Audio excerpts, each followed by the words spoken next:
Okay. Hey, everybody. So we are live.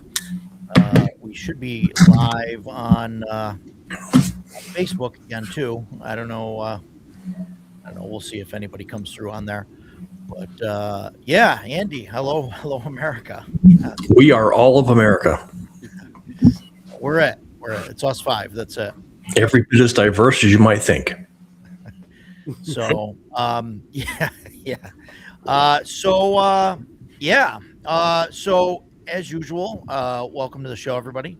I am Game Master Roger. This is my neighborhood. Today we got a full crew today to talk about some games that we need or don't need. So I'm joined by Decado, as usual. Jason is there. Joe is below him, and everybody, you guys all know Mike, Thunderstruck Workshop. Yeah, before we get started, just want to see what everybody's bought or what games we played and all that stuff. I'm sure that everybody's bought some games that we don't need or possibly needed. The only thing really that I got in this week was this. I ended up finally ordering this. Nice. Letters from the Dark, the Borderlands one. I'm really a big fan of Keep on the Borderlands. So, like, it's my goal to collect like every. Have you looked at it yet? Every printing or version of that. I have flipped through it and read. I haven't read through it thoroughly, but what do you think? You like it? Yeah, I think so. Yeah. So far, so good. Yeah. I'm looking forward to his Kickstarter when he expands on it because it doesn't have. I glanced at mine quickly. Yeah. I don't even know where I put it there. But yeah, I went through it a little bit, and it's I don't think he has the wilderness stuff that Keep on the Borderlands has. But I do know that that's supposed to be a big part of the Kickstarter. Was going to add all kinds of stuff, add the wilderness, but add a whole campaign to it beyond just the Caves of Chaos and the his hex map looks like this. Yeah, and there's a note on the bottom in fine print that says, "Fill out each hex during game prep or roll them on the fly as the party explores." Yep. So you're kind of meant to build your own kind of thing as you go, which, I mean, I would roll it ahead of time, but I mean, it could be, it would be cool to do it like at the table, but also I think like that's like a time waster, doing that.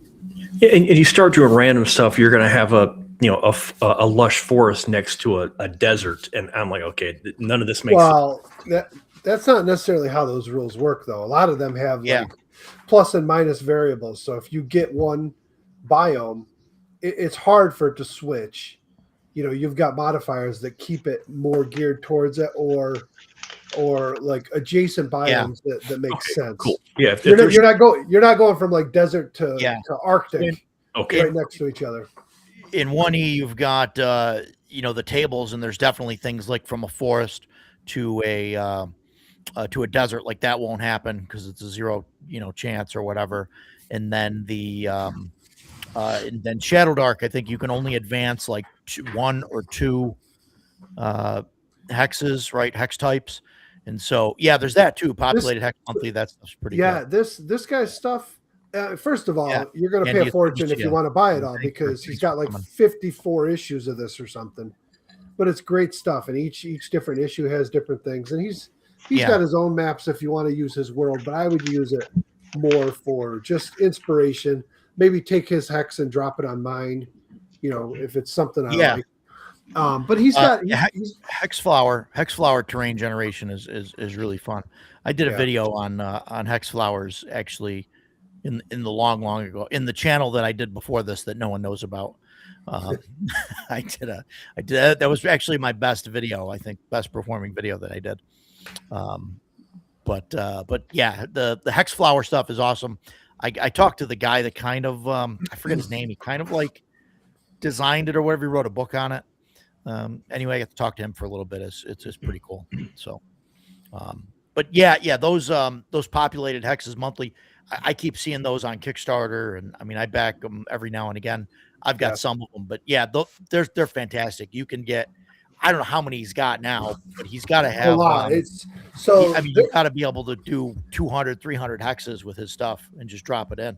Oh yeah, I think he's got like 54 issues of that populated hexes monthly, and you can buy bundles now, like the first year, 1 through 12, and it's not that expensive if you're buying the PDF. If you're going to buy prints, I mean, you run anywhere from $10 to $20 each, and if there's 54 of them, that's a lot of money to drop. But something like that, though, I don't think you need in print. Like, you just need it in PDF, and then you go through it, find the one that you're going to run or the one that you're going to need, and then print that out, right. For the day. Right. I mean, I don't think you would need to print, to have a whole book of them, Right. My opinion. And he's got other books that aren't like the populated hexes monthly zine. Yeah. It's like all about thieves guilds in a hex crawl, and there's ones all about like the specific lake, and he did a whole, all the hexes around the lake and stuff, and that's still stuff that you could just take it and drop it right in your game. Like, hey, I like this, we're gonna create this lake, and that's the stuff that's all around it. So I like that. I do think that you mentioned 1E. I don't think 1E is a great resource when it comes to hex crawling. I think because they had gotten away from that style of play in AD&D. It's more of I think there's a lot of generation stuff in 1E. Well, sure, but there's no hex crawl generation stuff. There's just random tables for monsters. What do you mean? No, there's tables to generate hex maps. That's what I use to generate my entire campaign map. So I can tell you for sure that there is. Okay. Yeah, I'm going to look it up. Yeah, look it up. It's a D20 table, wilderness hex mapping or something in there. I don't remember it's got to be in the Dungeon Master's Guide. Yeah, I got it right in front of me. You look that up, and then we'll. And then obviously we played. I think we're on our 5th session. I think it's 5th. Shadow Dark. Yeah. So that's been going well. We'll see. We'll talk about that in a couple weeks on stream and figure out what we've done. We're going to talk about it in a couple weeks, in game, and talk about whether we want to stick with it, pros, cons, things we're going to change, all of that fun stuff. So more on that, I guess, in a couple weeks. But so far, I think it's been going pretty good. I don't have anything else to say about it. From there. But Ducato, how about you? You got anything new show up or any games? I don't think I got anything new. I ran a couple games. I ran Shadow Dark on Thursday, so we kind of finished up that adventure for the most part. and then I ran my CNC campaign on Saturday. That was good. That was session 79. Nice. Yeah. So we messed around with some different things. Shadow Dark. I let them roll a D4 at the beginning of the session to see how many luck tokens they had. Yeah. And some people made out, some people didn't, and they ultimately used them all. So Wow. they didn't last. Some people got like Yeah. 4, and I watched the caster burn through 4 luck tokens trying to cast a spell. It was great. That's crazy. Wow. That's nuts. And the dice were not on their side. So, but they were, because they succeeded in the adventure. They actually all 3. I only had 3 players and for that, and they all survived, and they finished off the big bad. So they did a good It only job. took them 20 luck tokens to do it. 20 luck tokens, but most of them actually, honestly, most of them weren't even used then. They were used before they got there. Yeah. Okay. All right. We were trying to prep for the big battle and trying to buff each other up or heal and just nosediving on their rolls. So, Yeah. So we messed with that, and then we ran CNC on Saturday, and that went well. I'm actually running it again this Sunday. So Nice. yeah, Good times. that'll be good. What? How about you, Jason? What do you got? First, my order of modern necessities Oh, came yeah. in from Nice. our good friend, the Scrying Dutchman. I've only looked at it just a little bit. That's why I was looking at it live. So I really can't remark on it too much, except that I like what I see so far. It's for OSC and old school essentials, but I don't believe you have to have those books in order to use this. Kind of like Dark Light. It's for Shadow Dark, but you don't have to have Shadow Dark to play it. So far so good. The Scrying Dutchman's next Kickstarter goes live next Tuesday. Really looking forward to that as That's well. the first, right? It's Yeah. March 1st. Yep. Looking forward to that. We'll definitely back it as soon as it goes live. Had a great time with Shadow Dark this weekend. I think I had my first character moment that I was like, this guy's finally got personality now. The 2 clerics were in a room fighting a couple of skeletons, and Ken's wizard cast invisibility on my thief, and Ken's sitting to my right, so I go immediately after Ken goes, and Roger says, "What are you doing?" I said, "I pick his pocket," and then I just like started giggling, and I was like, "Oh, finally!" And so I looked at Ken and I was like, "Did you ever watch Friends?" Because I'm a big fan of Friends. And he was like, "Yeah, I vaguely remember it." And I was like, "Okay, this guy's Joey Tribbiani." That's finally, I was like, that's his personality. He's not monumentally stupid, but he's not smart at all. But he's really friendly, and he's like everybody's favorite kid brother. And so that finally, Dipshit has a personality that I can play a little bit. So I had a great time Sunday. And we finally finished the Citadel. So now we're going to go out and do other things the week after next week. I won't be there next week. So Yeah. I tried Yeah, to give we'll see Ken how his it money goes. back, and he wouldn't let me give it to him. So I'm like, oh, okay, whatever. So Joe did not have as good a time as I did, and I will No, I let him didn't. tell that tale. So go No, ahead. Joe had a blast. Before we started the game, I came up with a get blessed quick scheme, and so bless gives you a luck token, and I was like, oh, well, I'll just bless myself, get a luck token, and then if I try to bless every other person, I'll just use my luck token. And that sometimes you cast bless 4 times in a row, and it always fails. You just can't roll above 5, so it happens. Apparently, Yep. But it Just wasn't so if just anyone else out there trying to bless their party, just be aware it happens. But it wasn't just blessed. Joe has spell cards out, so all of his spells that he uses are laid out in front of him. And when he borks one, he flips it over, and he's sitting directly to my left, and I'm looking over, and I'm seeing the backs of more cards than I'm seeing the front. His cleric did not have a good spell casting night. Yeah, it wasn't good. Yeah. I thought you wanted to give it to the kobold and wasn't having it. Are you guys allowing players to hold multiple luck tokens? No, No. we just have one. No, just the one. Yeah. I'm thinking about changing that. I don't know yet.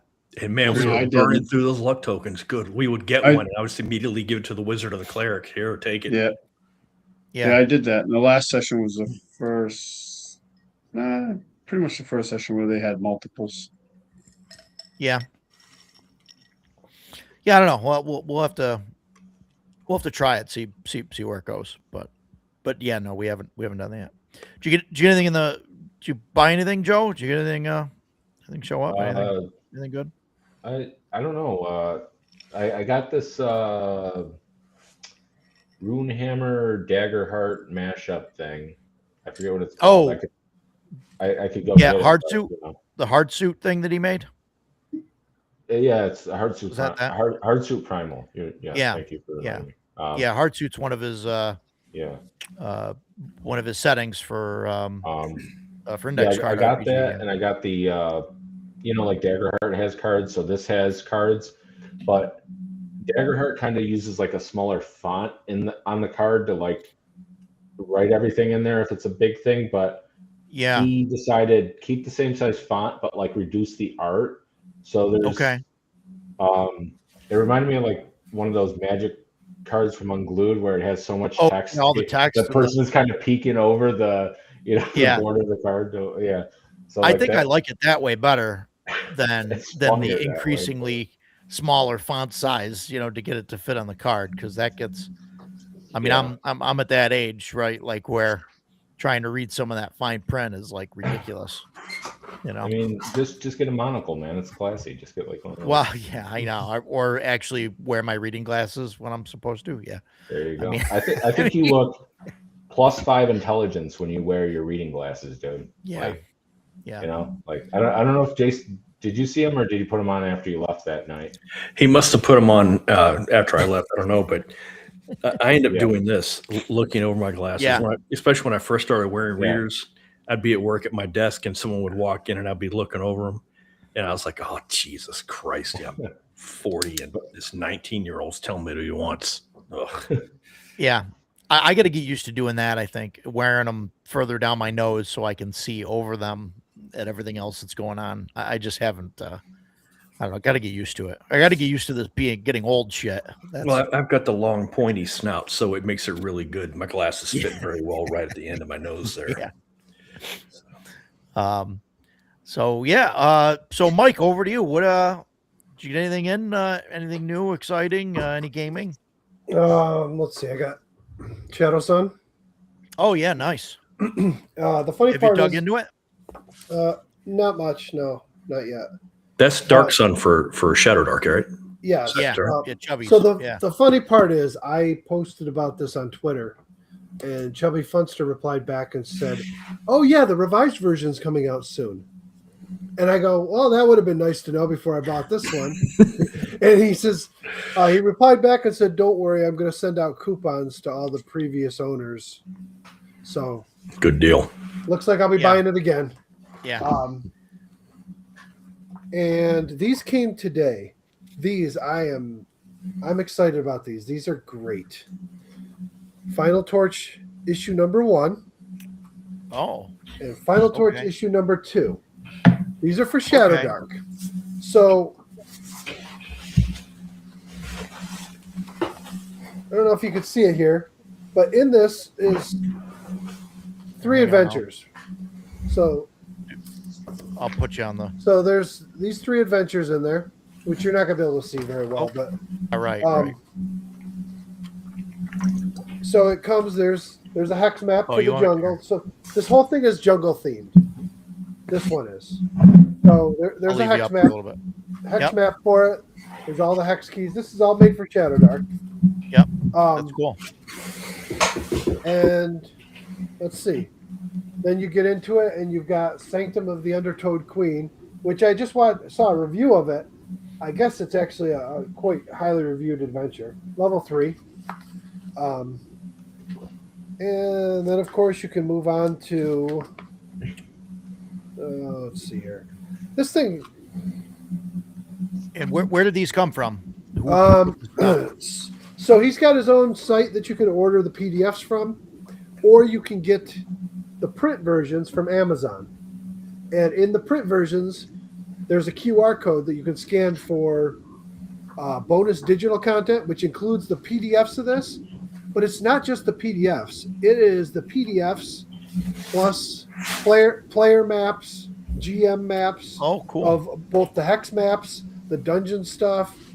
There's MP3 files in there for music to go along with certain nice. dungeons and stuff. There's handouts. There's all kinds of stuff. Second adventure is a 4th level one that's like jungle pyramid stuff. And the third one, these are weird in order because the third one's a 2nd level adventure. Yeah, so it's just like however they Yeah, but made it. Yeah, that's but interesting. it's all made to go in this jungle setting. And then part Okay, 2, cool. so this is 80 something pages, which is pretty big for a zine. He's calling it a zine. Yeah, The second one is the pirates. And yeah, that looks cool. you know, it even says on here a new pirate setting of Fey Ocean. But then it has ship rules in here. There's entire I don't know if it's in here or if it's just in the digital content, but there's like pictures of like 20 different types of boats with stats for them and everything, different adventures, a whole hex crawl thing for the Fey Ocean. So Nice. my thought was I'm going to take this, the jungles and the ocean, Yeah. combine it with Cursed Scrolls 4, which is Kelsey's jungle stuff. Hmm. And then I'm going to add Jungles of Chult, Yep. Tomb of Annihilation, and Okay. 2 more books here. I can figure out where the heck I put it. So what? I don't see issue 3 out there. Is that is that out there yet, or Issue 3 is not out yet. Issue 3 not out yet? Okay. on the back here is going to be Shards of the Frozen North. Oh, it says it's so- coming. Okay. But I got to tell you, I'm super impressed with the quality of these books, what's in them, and all the extra digital content. I will buy every one that he has when they come out. And then Yeah. on top of it, I will be adding Islands of Peril 1 and 2, which are this is all from the Holmes campaign. I've actually run a couple adventures out of this before in 2nd edition.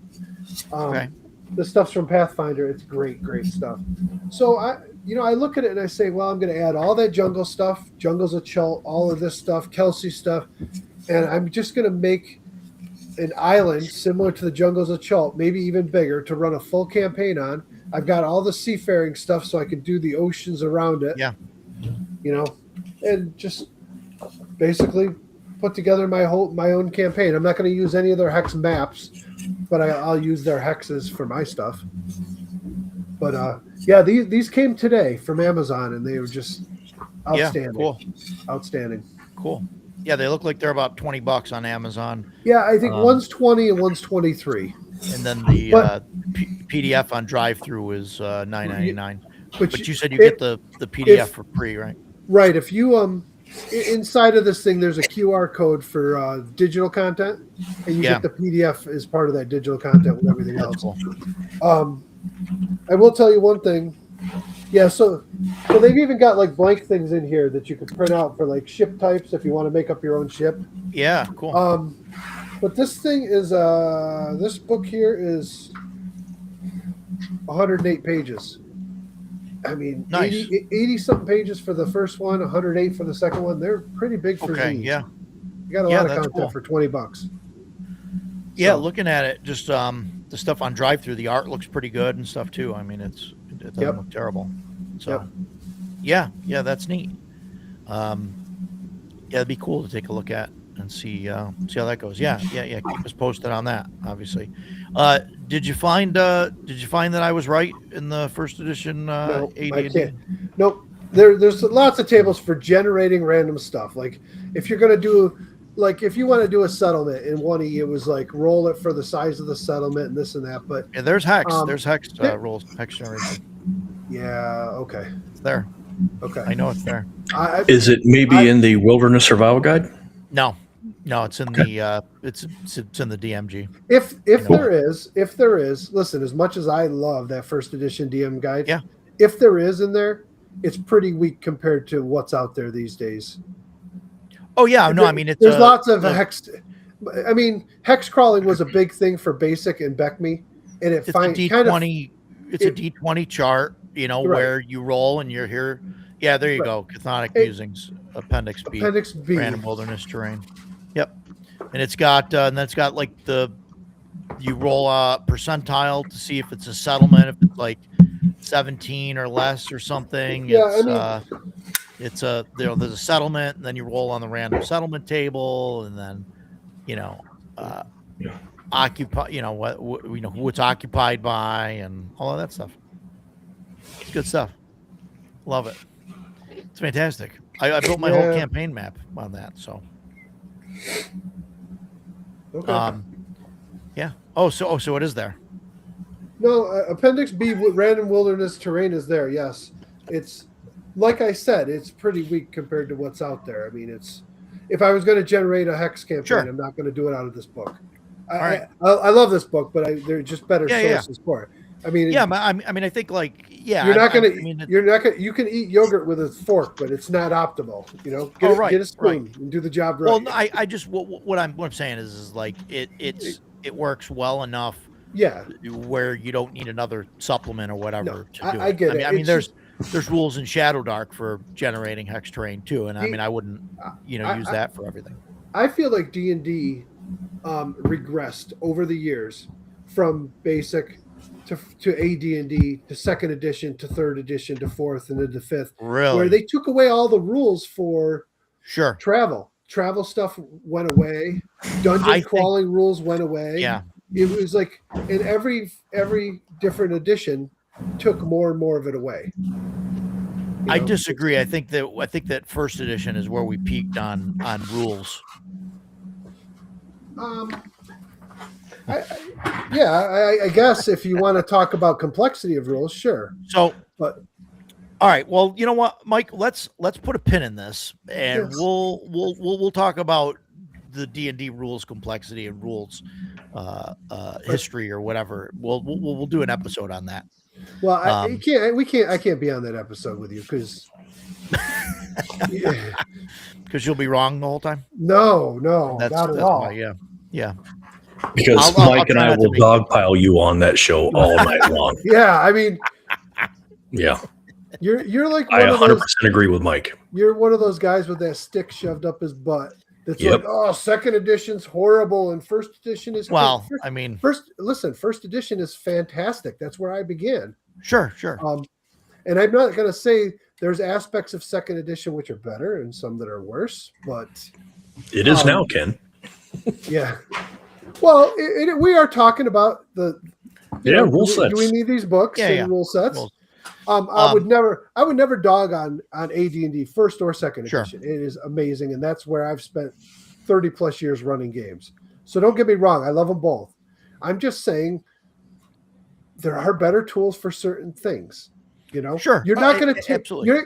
you're not going to take the first edition rule set and reskin it as a Star Wars game and say, here we go, we're playing Star Wars. There's better systems out there to do it. Well, yeah. I mean, that's true of any system. I think. Though, Right. you So know. I'm just saying, Um, use the, you yeah. know, Sure. There we go. yeah.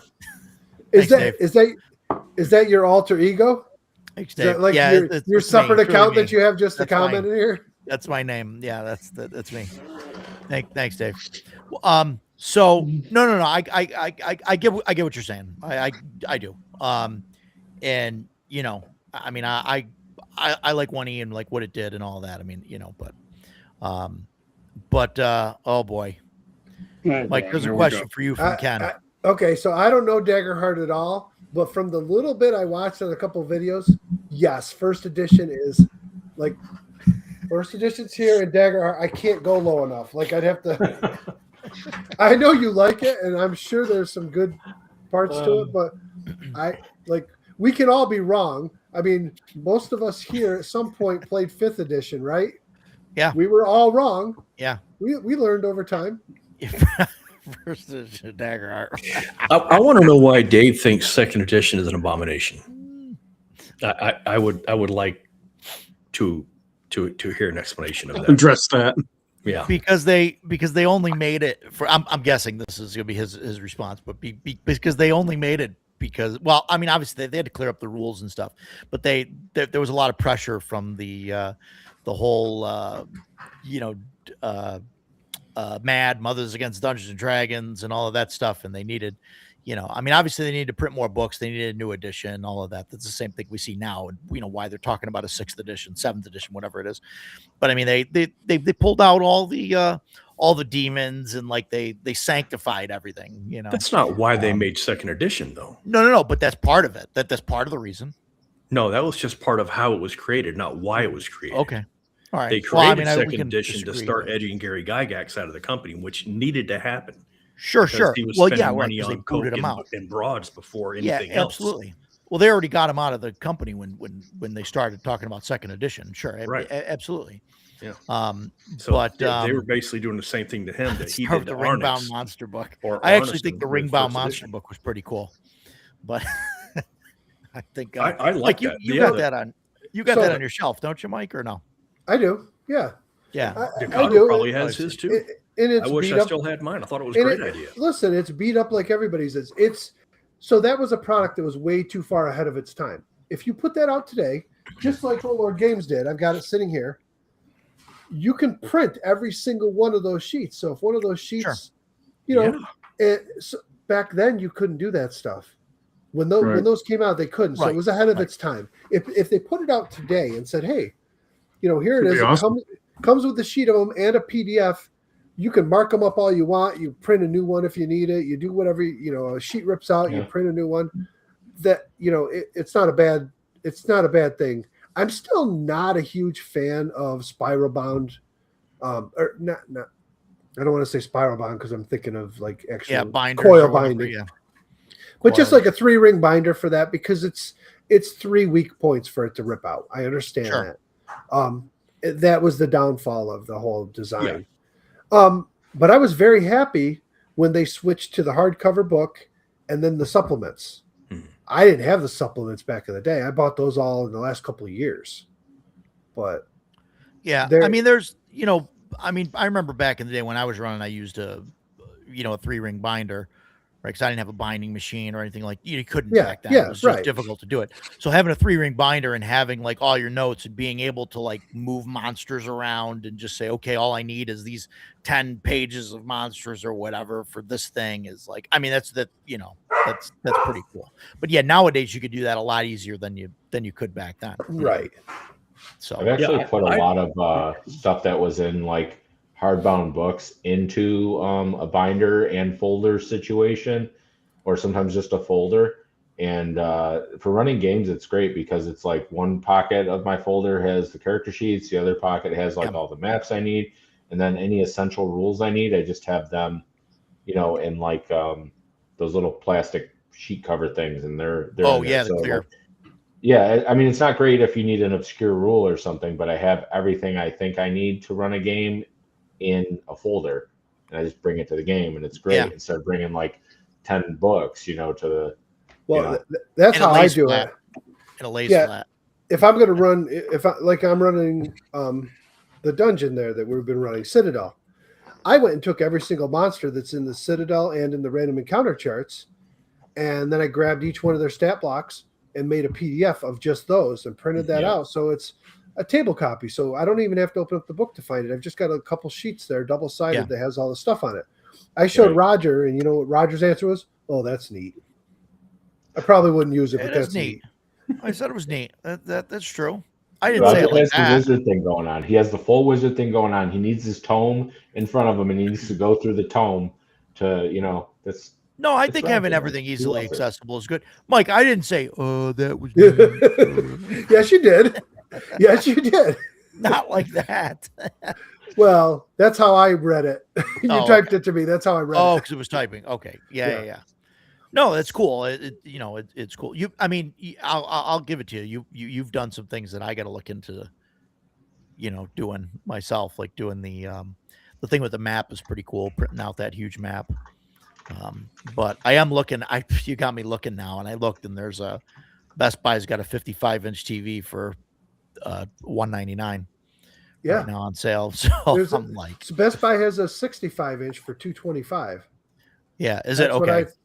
That's what I think. I saw a I'm gonna use. 55 on sale for $199, and like It's a they're at. Samsung. It's a Samsung with like I forgot what the smart TV portion of it is, but none of that really Yeah. matters as long No, as who it's got cares? as long as you can, most it's going to be hardwired into a computer. But even if it's got Chromecast, so if you want to throw something up real quick from your phone or whatever, as long as it's got Chromecast and that's all that matters.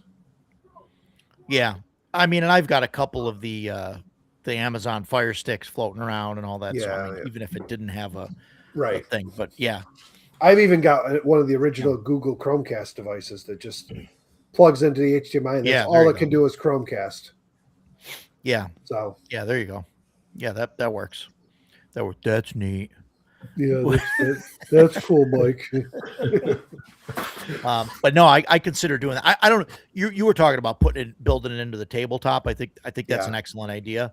I'm Yeah. thinking about like for now, just kind of building a framed box Yeah, that's maybe 3 or 4 inches deep, however deep it needs to, to hold the depth of the TV and stuff, and just putting that, on the table.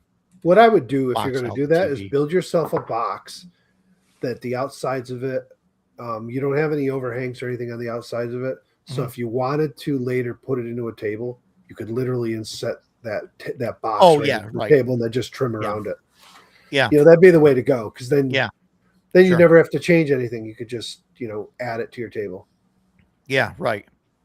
Yeah, and then that might be what I do. I don't know. And I might start with that path instead of building the whole table at once. I might just buy the TV and get started with it. Yeah. Yeah. Yeah. Yeah, that's so a little funny story here. Decado and I talk all the time, and he'll ask me questions about 3D printed stuff, and I'll tell him, I'll give him an answer, and he'll be like, "Oh, okay, that's cool." Roger, he'll ask me a question, I'll give him an answer, and he goes, "No, I don't think that's right." And I'm like, "Why'd you ask me? Not Why'd all you the ask? time. Why'd you ask the guy that's been doing this for 10 years? If you got a better way, go ahead. Let me know how it works." I'm trying to have a discussion with you. I'm trying to have a, just a back and forth. Like, what do you think about this? Or what do you think about that type of thing? What settings did you use to print that? I'll tell him. He'll be like, "You can't do it like that. You got to do this." I'm like, "Okay." I don't think I've ever said you can't do it like that. I think I've asked why would you do it like that and not like this? And then that's when you get upset and then tell me that. What do you why'd think, ask me or Jason? whatever. Do You I know think Roger? that Roger would tell you you're wrong? Yes, absolutely. I'll give you shit about it, but I never get bent out of shape about it. So don't worry about that. No, I know. I have fun. I I'm- just busted on you. No, I know. No, I'm okay with that. But I want to finish the discussion on the 3-ring binder for the Monster Manual. Or the Yeah, Monster sure. Compendium. Sure. I loved it. Now, there is no denying that it had multitude problems. The binding, the clips would bend all the time. You would rip the pages out accidentally. Absolutely true. But I thought it was great that, like, every supplement, like Underdark, when the Ruins of Undermountain came out, you open the box up and the last 4 pages are new monsters that you can throw Yeah. into that binder versus having another thing that I've got to pull out of this box and, fold it in half and set it aside if I want to use this monster. So I really like that. However, I had to be completely honest that a lot of my love of that 3-ring binder and second edition, it came out, I think, in '88. I was 16 going on 17 at the time. So, although I learned to play Dungeons and Dragons with Basic Expert in first edition, second edition is when I became an adult as I was playing Dungeons and Dragons. Yeah. And, I deployed to Desert Storm, and all of my entire platoon was playing Dungeons and Dragons at one point. All of the lower enlisted guys, we were all playing D&D. After Desert Storm was over, I volunteered to stay another 3 months. And I was repainting the vehicles green before we sent them back to Europe. And we worked 12 on and 24 off. That 12 on, we worked for about 5 hours. We all slept in the paint tent for another 7. And then we would go and we would play D&D for 24 hours. And it was all second edition. So I have thousands of hours of awesome memories from second edition. So I will always defend second edition because I thought it was a really good system, and I still think it's a good system. I have to address what Dave said there. Go ahead. The art What? That the art sucked? the art Or the does bind- suck. Oh, I didn't even the see art that. the art does suck if you're looking at the revised prints.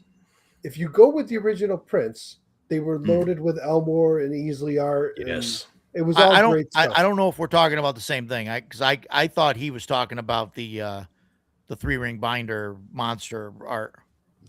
Well, hey, listen, not for nothing. Look, we'll go here. It's not the binder. It's one of the appendixes. Same stuff from the Yeah. binder. Yeah. Okay.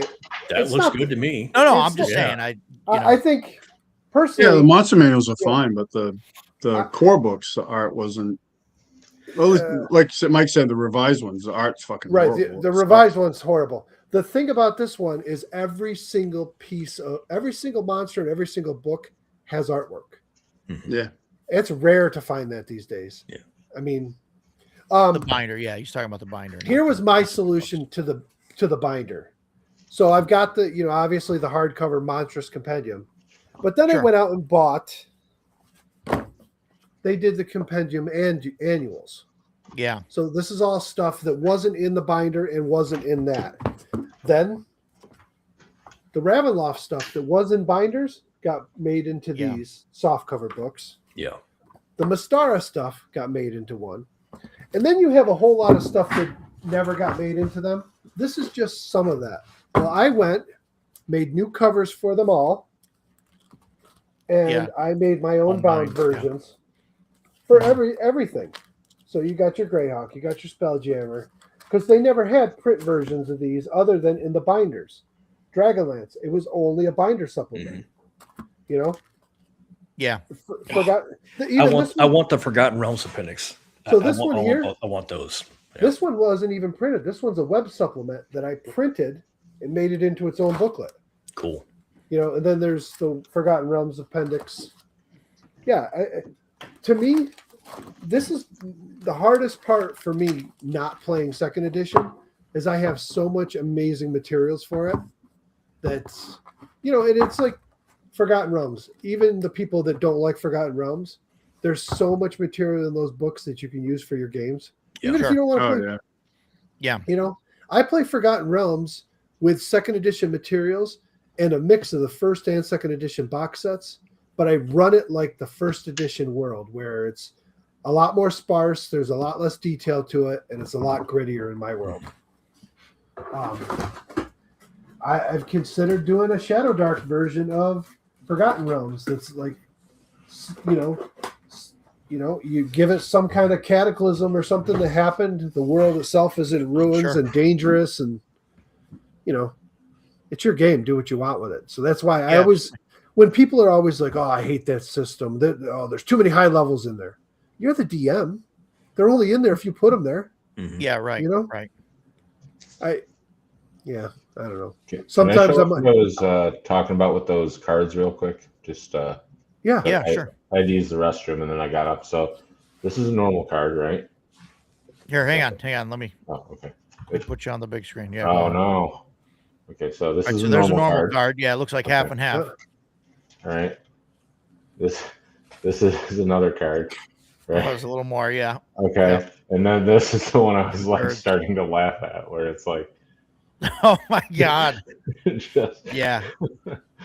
It's just the header. Yeah. but that's how you like it, Roger. So that's the right way, right? Like Well, I mean, I like if the alternative is That's the smaller Steven and Chenault smaller method. font size, Yeah. like I mean, then I'd rather have a standard font size, that doesn't get progressively, smaller. yeah, that's the right way. Why we don't need to even discuss it. That's the right way. Forgotten Realms Gray Box, best setting, second only to Dark Sun. Totally agree. I love Uh, Greyhawk, big fan of Dragonlance, but man, that original Grey Box Forgotten Realms. Yeah. As soon as I opened it, I was like teleported into the Forgotten Realms and never wanted to leave. See, I will agree with you both there, but there's one other setting that belongs right up there in the top three, and I can't rank them. It would be Ravenloft, Dark Sun, and Forgotten Realms.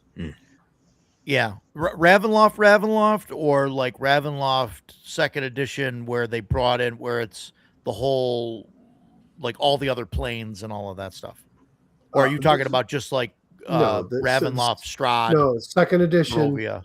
the Demiplanes of Dread. Okay, I don't. Demiplanes I of don't. Dread, okay. I'm not a huge fan of exactly running the Demiplanes of Dread. I like taking Yeah. parts of Ravenloft and putting them in my world somewhere. But yeah, it's a great, amazing resource that every Demiplane was different.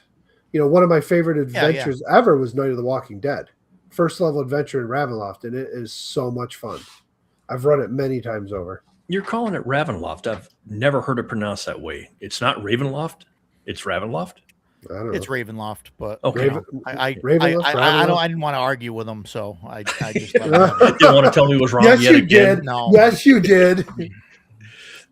Yeah, Ken, that's probably a better way to do it on those cards, is to just try and reduce the rules and the rulings that are the way it's written. But I don't know. I think Shadow Dark's done a decent job at it, although I haven't really gone through all the spell cards that Joe has. So, but yeah, a lot of the Ravenloft art is really good. So, yeah, Shadow Dark cards. Yeah, that's you, Joe. Yeah. So yeah, no, they're I don't wanna interrupt pretty you. good. They're legible and all of that, but they don't have, half of them aren't art. Like, so they can put more stuff. in Yeah. there. Yeah, true. So today we're talking about do we need all these rule sets? I know we kind of touched on that a little bit with the 1E and basic and second edition, all that stuff. And I think there's two answers to this, right? I mean, like yes and no, right? But like my first gut reaction is no, we don't need all these different rule sets. But also, yeah, it's crazy, right? But really, like without some of these other rule sets wouldn't have been made. I mean, like without third edition, right? And the whole thing with the OGL, and like without fourth edition, right? We don't have things like Pathfinder or Dungeon Crawl Classics or what, or maybe we do, right? But maybe they're different. I don't know. But it's like that transition, right, from third to fourth kind of pushed Paizo and Goodman to like make their own systems. So like, and I mean, I like those systems, and they're different. And I think my complaint falls on like the OSR stuff, where you have like a handful of rule sets that are really, really, really close, and the only thing that's different is there's like one rule or something somebody didn't like, so they changed it or whatever. But I don't know. So I mean, I think like that's the progression of people, is they play a system, they like it, but then they start changing it, and then they change it to the point where, hey, let's publish a whole system, with all of our house rules, whether that's a small thing, and you end up with just a small book, or it's something like this, where you end up with Joe Block's, AD&D house rules. That's, two massive, tomes, which is They're only great. like I'm not 500 knocking Joe's pages stuff. each. That's only 1,000 pages. That's fine. Because That's then it. you Yeah, never need they're- another book. Never they're need another small, book. right? Everything's there. Well, and that's the thing too, right? It's I mean, they're like all inclusive, I mean, he's got, I don't know how many classes and rules for everything in there. But I mean, that's kind of my thought on it, but like I know Paul, I don't know if Paul's out there in the chat, but I know he whenever I see him on a stream, his tagline is we don't need more BX clones. Yeah. Which is true, because It is true. there's a ton of them. Yeah, so we really, like, do we need any more BX clones? Like, no, I think we got enough. I think OSE is like a really good example of a BX clone if you want something that's as close as possible to the original. Yeah, but and then there's so different so things. so the problem with that though is that's how it started. And Sure. then they added Well, the yeah. advanced. They added the advanced It's stuff. true. And I don't know. I Yep. don't know if you've seen. They're discontinuing Yep. both of those lines and merging it all into one. Yep. So obviously the advanced line has been much more popular. So people really, Sure. I'm sure there's lots of people that just wanted that BX clone reformatted, easier to play out of the book. And it did that. But as it got more popular, people wanted more, and I think they did a great job with the advanced because it added first edition classes, but toned them down to match the BX They stuff. kept it, with the BX rules, which I think is fantastic. Yeah, it kept Absolutely. the I agree. power levels would be it. I would like to see like Dolmenwood. Dolmenwood's cool and all. I'm not a huge fan of the setting. I don't know if I'll ever run it myself. I would love to see Gavin Norman get back to working on OSE stuff. And, I know there's more stuff coming out. If you look on his coming soon, there's new adventures coming. There's a new screen coming out. Obviously, there's going to be those new books coming. I don't know. I'm torn now because I really like Shadow Dark. Yeah. And I like OSE. But at the same time, there's some days where I want some of that additional rules complexity. And that's when I go back to AD&D, primarily for me, second edition. And it's like Jason. So it actually came out in '89, and I started probably about '86. And we played a little bit of basic, and then some friends got me into first edition, and that's what we ran for a while.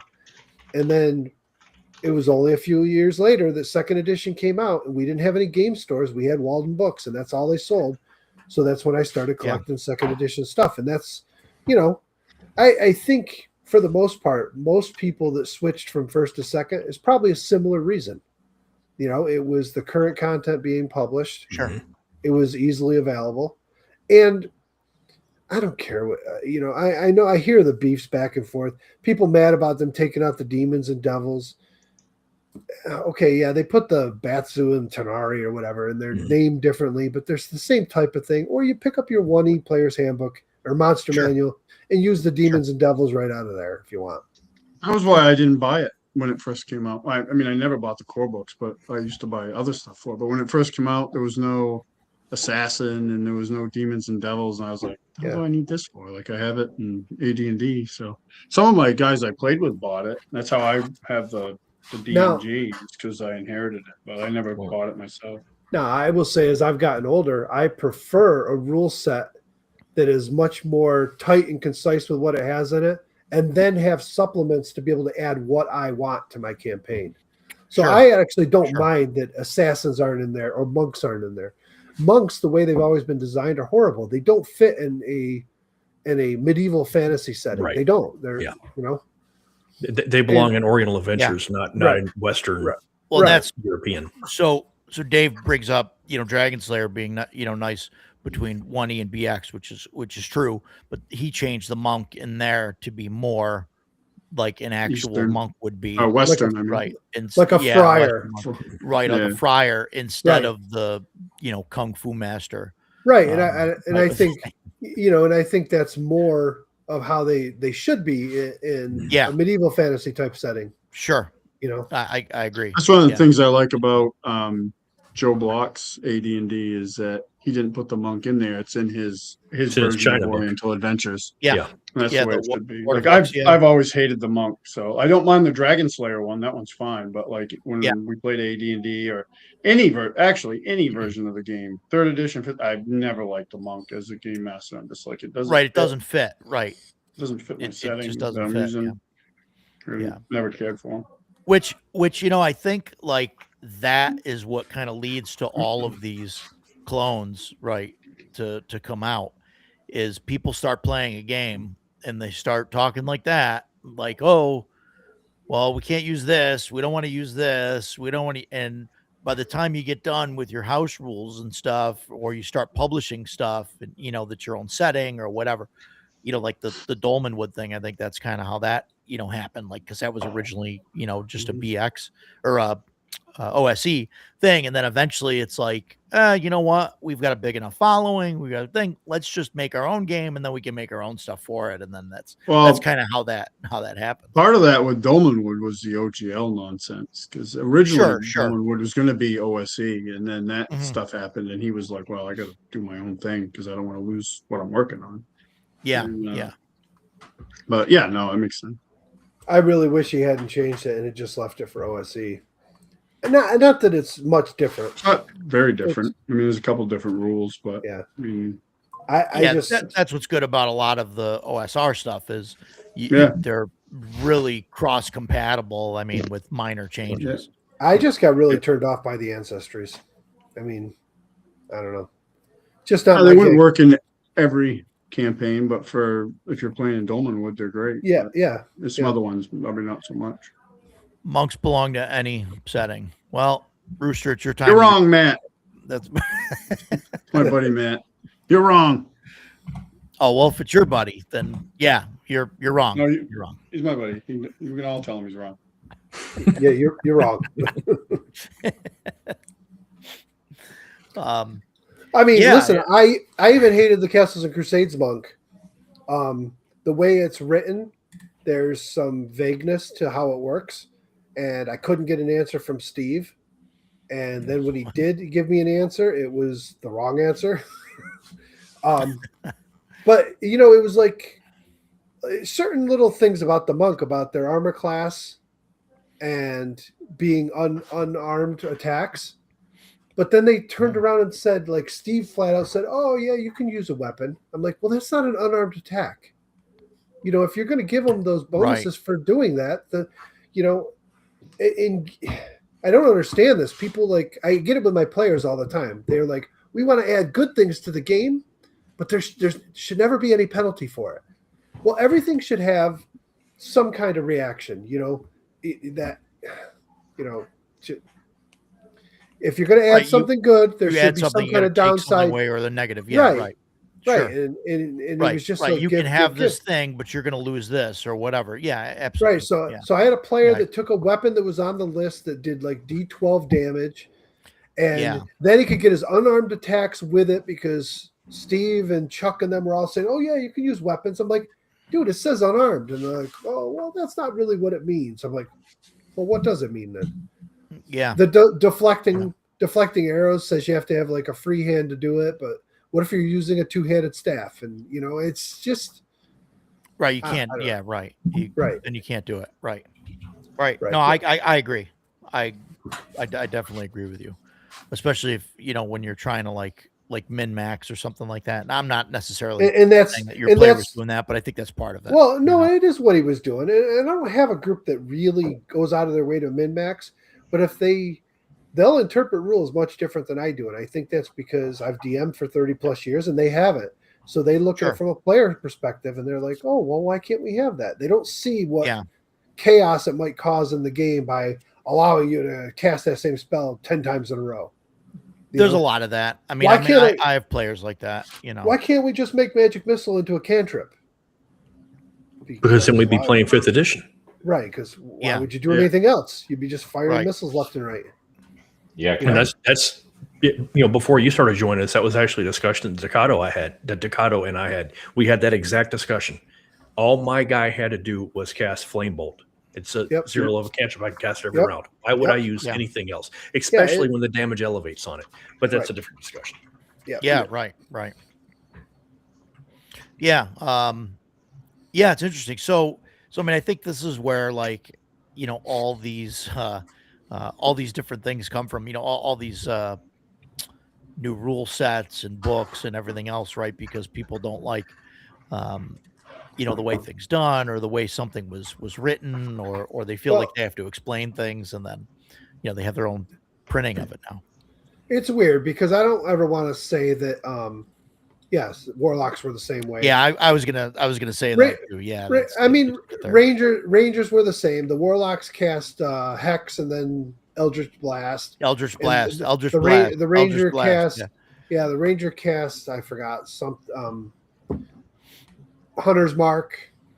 And then their attacks, and it was just stacking abilities to because they couldn't. They were piss poor at design, so they were like, "Oh, we'll just give a bunch of stuff to make them happy," and it still didn't work. Everybody hated the Ranger; it was pretty lackluster compared to others. I mean, Thief, they couldn't figure out what to do, so they're like, "Oh yeah, just go hide next to your buddy's leg, and you can get sneak attacks, every round." What? The old, backstab used to be you got to hide in shadows and get behind them. You had to work for it. Right, you worked for it, and it was once per round, and then you did big damage, but it doesn't matter when everybody's got 40 hit points at second level. Your backstab isn't going to do much, so they got to let you do it every round. Right. Excuse me 1 second, guys. Right. Yeah. So, what's your guys' thoughts on that kind of thing? We touched on it a little bit printing earlier, and part of me is like, no, but then it's like, well, now there's a game for everybody. If you can't find a game to play, that's probably a you issue, not a game issue. That's absolutely true. Yeah. So, and there's some, like I was saying earlier, like I played in a game at ShireCon, and that game I was interested because I wanted to check it out, and I checked it out, and I'm like, this game is not for me. But there was another guy at the table that was having a great time, and I'm like, awesome. Which game are you talking about? What's it called? Against the Dark Master. Yeah. I've seen it. How about you, Jason? Where were you at when it comes to this stuff? To be honest with you, I don't know what the question is because we've gone around so many circles. I have so could you please? No, what do you think about having all these rule sets? Do we really need all these? Do we need these clones and all no, that stuff? we absolutely don't need them. I'm looking at a shelf to my left, a shelf behind me, and a shelf back here that is filled with hundreds of books. Many of which are very similar. I've got Dragon Slayer and AD&D and the original AD&D all in the same shelf area, all very similar, a little bit of changes here and there. But just because we don't need them doesn't mean that they shouldn't be made. I can point to any of these systems that I have and be like, I really like this about this system. We played Heroes Unlimited a few months ago. Ken was running, and it didn't go that well. And we were all kind of frowning at the end of it. But I can still flip through that book and be like, I love this. I love this. This is a great rule. And this is a great rule. So I'm okay with any of the stuff being published. And I'm going to land on the same thing Ducato said. At this point, if you can say, there's no game out there for me, then you are not meant to be playing games. You should be digging a ditch somewhere, keep yourself occupied. Because there's just way too much content out there for anybody to be like, well, I can't find something I like. Yeah, it's definitely all out there, and anything you can possibly imagine is out there. Yeah, it's crazy the amount, especially nowadays with with drive-through and publishing stuff now. Other than even 20 years ago, 30 years ago, right? Even 20 years ago, you could print stuff, but like today. It's like you don't even, you think about 30 years ago, right? In order to publish a book, you had to either start your own publishing company or, to print it and everything yourself and all that, or like somebody else had to approve it to actually print it. And now it's just like, oh yeah, you want a book, you could type up anything you want and you can send it to, drive through Lulu, Amazon, or what, and they'll print it, and sell it for you. It's and Ducato was talking about his experience playing against the Dark Master. He did not enjoy it, but another guy at the table was loving it. That was me with Morkborg. I've played Morkborg once, and half an hour into the system, I was like, this is not a game for me. But going down to Joe absolutely loves Morkborg. There you go. Just because it's not for you doesn't mean it there's not some value in the system. Well, some of my players at my table absolutely love 5e. I cannot fathom that, but listen, I've run multiple campaigns with them. We even ran one last year, a year and a half ago, as a last minute attempt to see if we could make it into something better. I ran Curse of Strahd. I love Ravenloft. I have run I6 multiple times. I've run House of Strahd before multiple times. I love the setting. I absolutely hate Curse of Strahd. They added a lot of stuff, and I think a lot of it was done as filler. But I also think it's um, you know, when you guys started this conversation and you said you didn't like rolling like a hex crawl, you don't want to roll it on the fly. Well, there's something to be said about that type of emergent play where nobody knows Sure. what's going to happen, the DM or the Yes. players. And when you roll some new point of interest and it says that there might be some ruins here, and you roll it up and it might say that there's orcs there, or it gives you a little backstory of what, you know, there's some missing artifact there. You know, it's on you as the DM to make that interesting, but it's also Sure. on the players to get that little hook and be like, we want to go explore that. My only thing against rolling the on the fly was what I was, you know, I just don't want the terrain to be weird. It needs to make sense to me. But other than that, which one is it? Forbidden Lands. I don't see it up there. I have no idea where my book is. But the whole point of Forbidden Lands is here's a blank map, and you're going to go out and explore, and whatever you find out there, you're going to be rolling it, and that's what you're finding. Right. I love that kind of thing. I just want the terrain to make sense to me. That's all I care about. So I'm planning to run a hex crawl this next campaign, and I think my plan is to make up the map and make up the biomes already. So I won't be rolling the terrain. I'll be rolling points of interest and stuff along the way. So, but the biomes will already be set, so it makes sense. I set up my world how I want it, and then as they explore, I may roll for that, and I may even pre-roll a crap ton of points of interest and write up stuff for each one.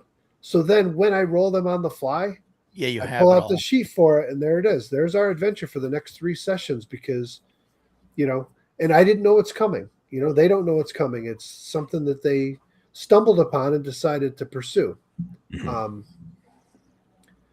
Yeah, I mean, yeah. Joe, where are you at with all this?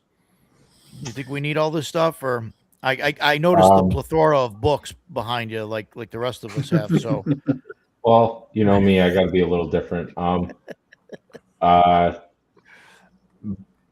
don't think as we had this discussion, I think on the way back from Page, I don't think we need any rule books because we're using our imagination. I think we can make stuff up on the fly, and the group you're playing with decides the rules as you go. Like you might say a dagger does D20, and I go, oh, I don't know, maybe a dagger should be a little smaller, like a D10. And then Jason goes, but a polearm's a D10. And I go, oh, well, maybe we need to do a D6. You know, people can figure out a system without Dungeons and Dragons, without Morkborg, without anything. You could just use, because we're using our imagination, right? And then we're putting rules to it to make it a game, right? That's what makes the game, the rules. But I don't think we need any of it. I think as humans, we want it. We want the different systems. We want the different rules. We want the different flavors. Like we also talked, not just back from Page, but several times about how there's 3 Viking Morkborg systems out. And I want them all because they're all a little bit different. They all have a little bit of a different focus. They all have a little bit of a different angle to them. And even if the thing I like about other systems is, okay, maybe the system sucks, but like maybe that's where you go, okay, the reason I like this system and not this system is because of whatever, you know, and that if you didn't have that second system to tell you why you like the system you like, you know, like some systems are just there to be bad, dude, and that's fine. I don't have a problem with bad systems because it's like it makes you appreciate the good systems more, you know. And like, am I kind of upset I bought a shitty system? Yeah, but at the same time, you know, that value gets added to the systems I do like, you know, and why I like them and how I like them. And you're a much more positive person than I am. Yeah, right. So when I get a shitty system, I want to burn it to the ground. Matt has run a lot of Morkborg Force one-shots and things like that at conventions, and he's an awesome GM. I've enjoyed every game that Matt's run. Yeah, Morkborg, Mothership, even the Dragonbane, everything. Right, it's been fantastic. So I really like it. But yeah, I agree with what Matt's saying here. It's not a campaign game. PCs are inherently weirdos. And so, so he's saying, Jason wants to like his character, which, Absolutely true. that's, Yep. that's a flaw that we forgive him That's for. that's why that's one of the reasons. Sorry, Edgelord, it's never going to happen. I don't play evil. I've Right. played evil a couple of times. I'm really good at playing evil. I don't like it, and I don't like the character that I'm playing, so it makes me not want to play it. He's exactly correct with that. Yeah. But yeah, I mean, Morkborg, I think for one shots and stuff has been fun. I know Joe has had some success running, kind of a campaign out of it. I don't know how far you've gotten with that. I don't want to do campaigns. That's the thing. Like sometimes we're just playing, we're having fun, and it's like, okay, so you did the thing, and now I'll throw something else out there, and we'll go towards that goal. And then, when people stop, that's why a hex crawl is good. Yeah. Because you don't have to design the campaign. You just put a world in front of them. Maybe you pre-roll the points of interest. Maybe you don't. Maybe you do it all on the fly. And let the players create the story as you go. When they move into a hex and they see in the next hex over there's ruins there, they decide whether they want to go explore them or not. And if they do, then either you randomly roll it all up as you go. And I know it was said earlier that can take time, but there's some fantastic rules for rolling this stuff super fast on the fly, as long as you're willing to improvise as a DM. If you want it all laid out on the paper, then probably randomly rolling isn't the best way. But if you want to randomly roll it where it tells you, hey, there's ruins here, and these are some characteristics of the ruins, and these are the monsters in the ruins, and this is why it's here, and then you go from that, they're perfect for that. No, there's definitely something to be said about that. And I just, like, I've always pre-rolled, and I'll roll some things randomly at the table. But I don't know. I like, especially after playing Shadow Dark now for a handful of sessions and Blacklight, like it's just, the game just goes so like smooth and quick. And so maybe using their generation stuff would work. But I don't know. I think it'd be great, right? As a GM sitting at a table, because then, I could almost have a character in the game, right? Because you don't know what's going to happen or what's going to come up. Not that I would do that as a GM, but, and maybe it's worth a try, to try that someday. So I'm curious how that works out for you, Mike, right? Doing random generation when you get there. So how many sessions in are you guys now? 4? I think we 5, just did 5, but it's 4 or 5. It's yeah. So I know you guys are approaching. You were going to have this sit-down conversation and talk about it. Yeah.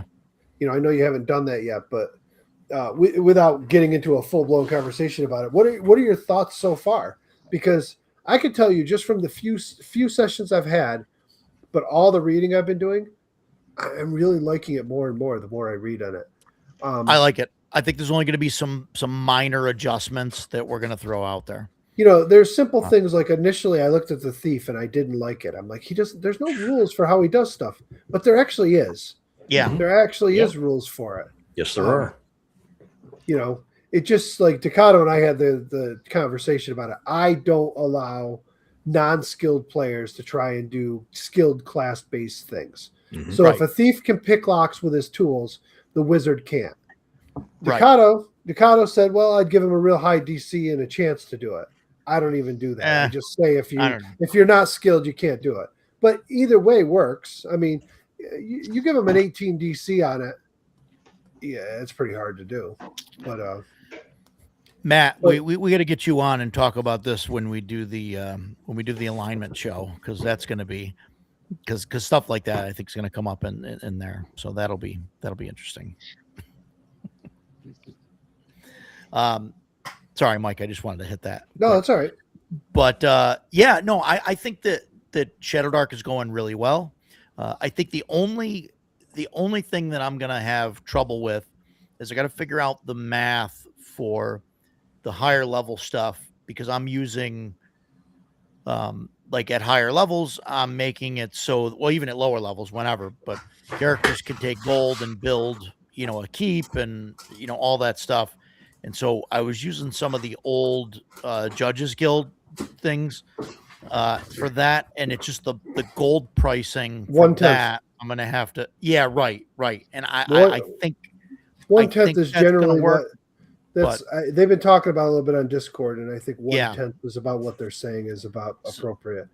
So I'm gonna But- go through it and see where that goes. But the way with And- the carousing and stuff, it's gonna be a point where like none of the characters are gonna want to build, a house or build a castle or a keep or fix up a keep when they could spend 1,600 gold to go carouse. You know what I mean? To go get drunk for 2 weeks. Why would they? Well, get more XP? Yeah, but wait, why wait, would wait, they build? Not to a get castle? too political, but this is what we're facing in the American economy right now. Do people just want to go get drunk for the night, or do they want to own a home? It's a toss-up.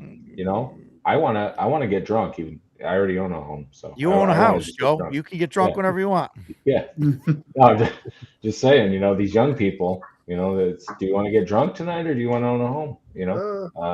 I don't necessarily. To Roger's point, though, this Sunday, my thief, we had found a set of magic leather armor and uncommon magic items, which magic armor is. You roll a d6 times 100, and that's how much its value is. And then the vendor was buying it at half the value.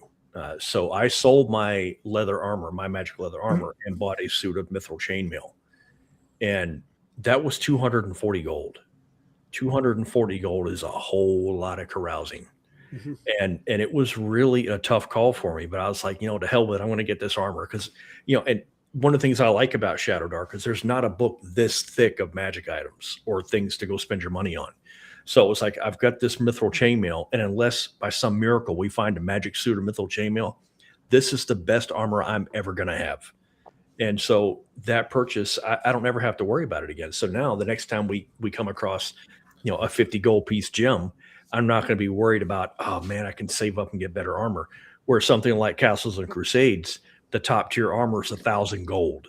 And then if you want to have it made expert level for, better encumbrance value or better defense, it's times 10, 10,000 gold for a suit of armor. And so that's one of the things I really like about Shadow Dark is that the economy is much more lean. I like that about it. So Roger, one thing you gotta realize. So first of all, when you look at downtime activities, carousing is one of 2 listed in the main book. The other one is learning.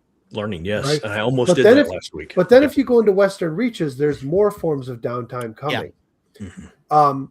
If your players are only worried about carousing, spending their money in carousing, they are seriously going to hamper themselves ultimately. So Sure. you talk about building a keep. It's short-sighted to think that 1,200 gold on 2 weeks worth of drinking if you're using the advanced. I am not using the carousing rules out of the book again. I will use the advanced ones that came out of the Western Reaches and the Cursed Scroll Sure. stuff because they have a huge D100 tables and a lot of variety to it. Oh, absolutely. And Me too. Yeah. You roll the table, and some of them will be a benefit, some of them will be a benefit and a negative, some of them will be just a negative. They all grant experience. But when they throw 1,200 gold at something, sure, they can go carousing and maybe make 6 experience. Well, if they're level 50, to go to level 6, they need 50 XP. If they're carousing once per adventure and they're making 5 or 6 XP, instead of spending that money to maybe build themselves a keep or whatever, I mean, that's short-sighted, I think. If they're just going to chase those extra XP points and that's it, they're going to miss out on all the other downtime activities they could do or building that keep and give themselves a base of operations. I was thinking that, Dave. Okay, barring attack by rust monsters, which I would just run away from. Let the wizard handle that. I'm not messing with that. We actually already had that come up in Castles and Crusades, and there's a huge city full of rust monsters, and we were all like, nah, I'm cool. Walked around it. Yeah. Our last 2E game, one of the main fighters lost his chainmail and his sword to a rust monster. Yeah. And they went into a dark area and I'm going in the room to check it out. And they went in and the thing was cornered. And generally, if you read about rust monsters, generally they won't fight unless you corner them. They will go after armor and they'll sense it and they'll go after it and they get like this blind fury for it, but they don't attack you. But he went in and started scoping the area out. And I gave him plenty of notice, and they even made the squealing noise when they, he could hear it sniffing around and made a squealing noise. And he's like, I'm going to go in and check it out. Okay. And of course, Yeah. he didn't get out of there in time before he ended up losing his armor and his sword. Oof. Rough. There's another monster. I forgot what it's called in AD&D. It's just like a rust monster, but instead eats magic items, smells them out. Disenchanter. Yeah. Disenchanter. Is There that you what it's go. called? Yeah. It's in the Fiend Yeah. Folio, I think. Yeah. Nasty. Yeah. Yeah. Oh yeah. No, I think, I think it's going to work out, and we'll see, right? We'll see what happens in a couple weeks when we have a conversation, and we'll definitely also, talk about it. to Mike's point, and I actually agree. If you focus only on what's directly in front of you, God, I feel like Bruce Lee. If you focus on the finger, you will miss all the heavenly glory of the moon. And we're focusing on the finger right now because we have only done the Lost Citadel or whatever it's called. We've just done that one crawl. That's all we've been doing. We just finished that this week. So now we're about to experience the glory of the moon before us. And, we spend a few minutes talking about it after every game. And I am concerned that it will not lend itself to a larger world campaign. I'm hoping that is not true because I am thoroughly enjoying playing my thief. It's the first time I played a thief in years that I thought was really just a lot of fun. So we'll see how it goes. I think it will lend itself well to an overall campaign, and I'm gearing my campaign towards it. I might be in the minority here because when you go and look at published Shadow Dark adventures, everybody loves these giant, deadly dungeons. And to me, I prefer a big open world, lots of overland exploration. Sure. And I prefer, for the most part, most of my dungeons to be like 10 rooms or less. Maybe they found a barrow they're going to go investigate. It's got 5 rooms in it, or they find some old ruins that have 10 rooms in it. And it's a small little, 1-shot or maybe 2-shot adventure, and you're done and you move on. I don't like these crawling dungeons forever. I mean, no, I totally agree with you. I am not a dungeon delving kind of guy. The overland, that's my jam. I play rangers. I always want to play a ranger, and that overland scene, that is what I want to experience. So, and Curse Scrolls 4 is the ranger. And when we first started talking about this, we're in basic book. That's what we're playing. We're not doing anything else with it. But we also talked about once we start playing for real, if we decide to stick with it, then we might be adding the other stuff. And if we are, playing a ranger. That's another book for Pace Setter Games. Their Endless Encounters wilderness setting. Yeah. And the whole book is just filled with tables of locations and treasures, creatures, more locations. It's all forest stuff. So you literally, if they're going through the forest and you want something on the fly, pop it up and roll it. Is that system agnostic, or is it for something specifically? This one is called Classic Compatible. Okay. Yeah. It doesn't have any mechanics in it. Okay. So when you roll on the stuff, it might tell you that like there's location, a hut with a hag in it. Well, like right here, location. This is chart 4D. So I'm guessing you go through it. So 4A is a water feature. 4B is a special feature. 4C is a magical spring, a grove, fruit, tropical, grove, fruit, temperate, boreal, contemporary structures. It's just, it's all system agnostic. So you just roll the stuff up, and it's there are some things on here for like the treasures where it'll say like Rod of Cancellation, Rod of Light, stuff like that. You're not going to find probably in Shadow Dark, but you can make it up. Yeah. Find something. There's lots of stuff similar. There's no gauntlets of ogre power, but there's gauntlets of might. I was just looking through the magic items the other day. It's all there. So, on the topic of do we need all these do we need all these systems or do we need all these books? No, systems. Okay. Well, then I guess here's my thought on that. The OSR came about because of the scarcity. The OSR came. No, the OSR came out back in 2000 Yeah. or so. Okay. Came Yeah, out that was- because D&D Because you books couldn't were get the not. older books. Yeah, you couldn't get the older books. They weren't available. They weren't available in PDF. Wizards of the Coast was going after everybody and threatening lawsuits if you shared PDFs and all that stuff. So you couldn't get all this stuff. So the OSR came about for people to make systems. That's how Castles and Crusades came about. That's why Osric came about. Lots of systems came out. Osric, because of that. Basic Fantasy, Swords Labyrinth and Horde. Wizardry. Yep. Yeah. And then Labyrinth. Labyrinth Horde and all that. Yeah. I hate to say there's not a need for them anymore. They're all good in their own little way, but is there a need for them? They all fill that same exact niche, right? Yeah. And it's the same niche that you can go out and buy 1 ebooks on print on demand today, or 2 ebooks on print on demand, or basic, or you can go out and buy, you can buy a landscape version of Osric 3.0 and figure out where you're going to put it. Yeah, you could buy one at the CNY auction. Yeah. But my thought is, though, if you're asking, do you need all these systems? For me, I told myself I didn't need another fantasy system to replace D&D. And Shadow Dark was like, I put it off and put it off and put it off. Yeah. And then I go to Page and I see all the Shadow Dark games played, and I'm always talking to Troy and looking at his stuff, and I decided, well, I'll try it. And I'm glad I did, because I really like it, because I do feel that Shadow Dark brings a little something new and different to the table that a lot of the others don't. A lot of the others are just trying to make their version of the same thing. Sure. Where Shadow Dark is a little different. Yes, it's there's nothing new there. And Kelsey even say that. There's nothing new. Right. It's just a different way of doing it. For me, if I'm going to say do other systems, I'm going to look for things like, okay, Deadlands. It's a whole different type of game. Sure. There's a great setting for it here. Right. Not a D20 system. Right. Delta sure. Green. It's Sure. a modern version of Call of Cthulhu with better sanity rules and set in the, there's actually different settings. You can get one set in Vietnam. The basic one is set in the 80s or 90s.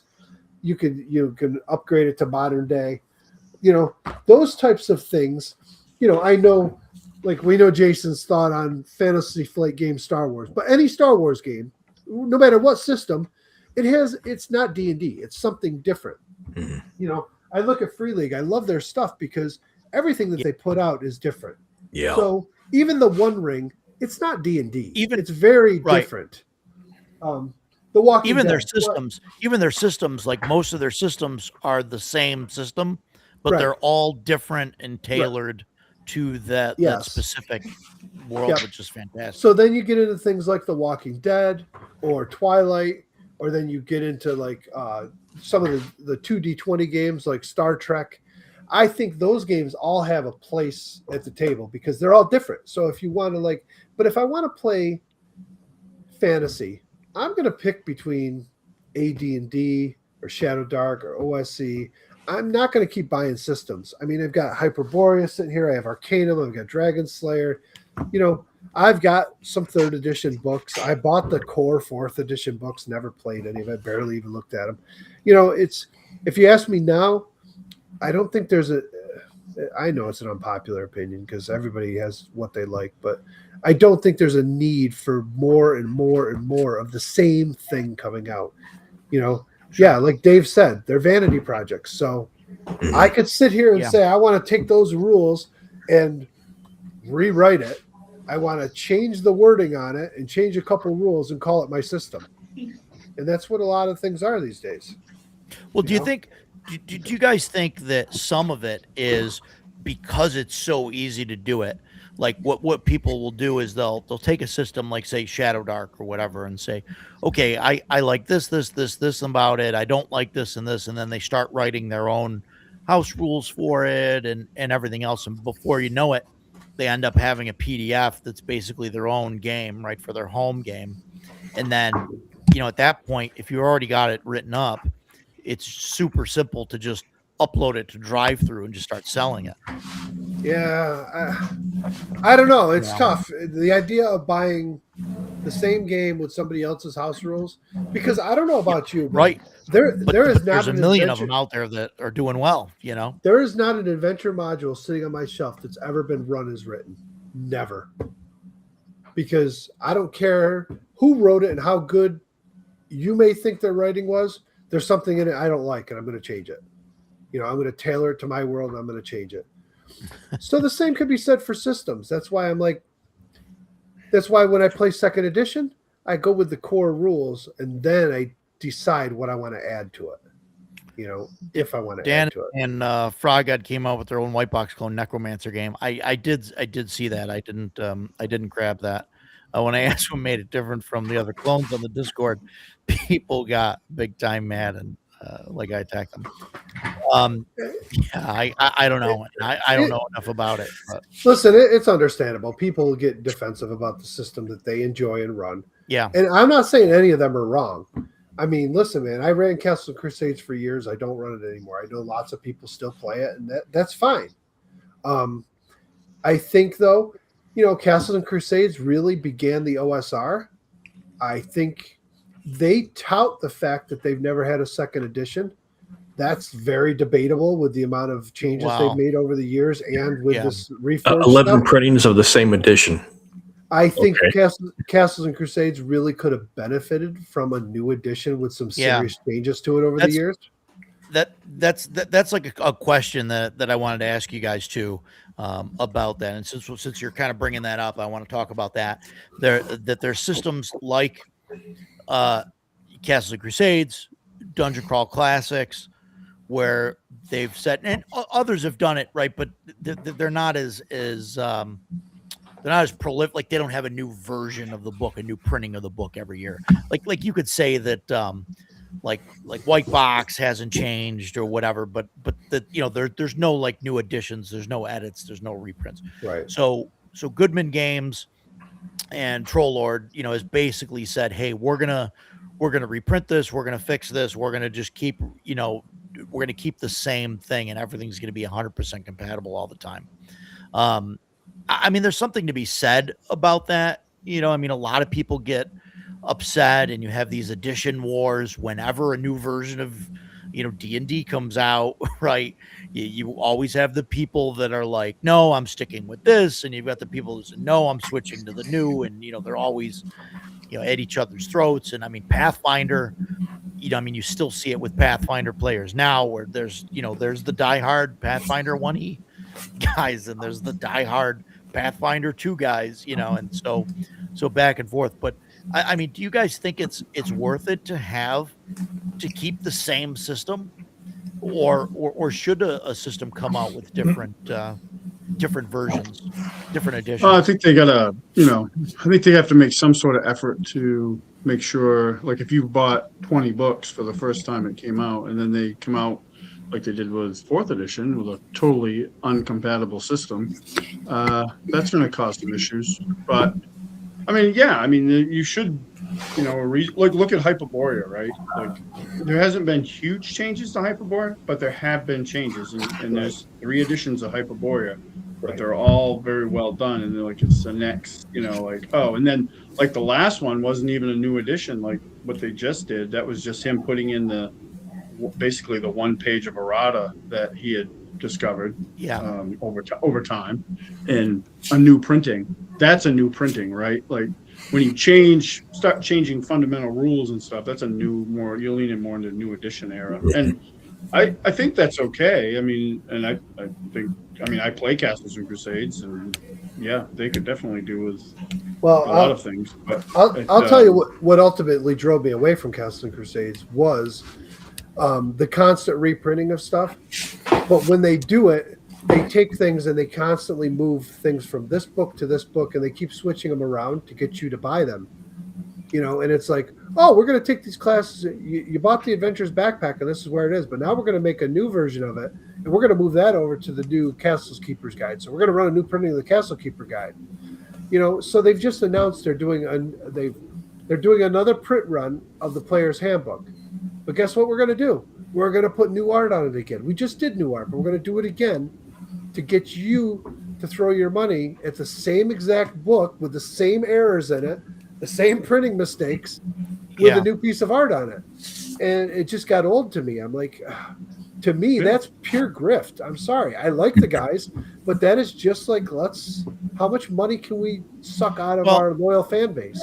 And I don't like fully disagree with you, Mike, but like I mean, you got to understand, right, that a company that prints RPGs, like they have to like reprint, they have to update. They do. They have to come out with new. That's why I said you know. there should have been an actual second edition at some point Sure. where they made Right. changes.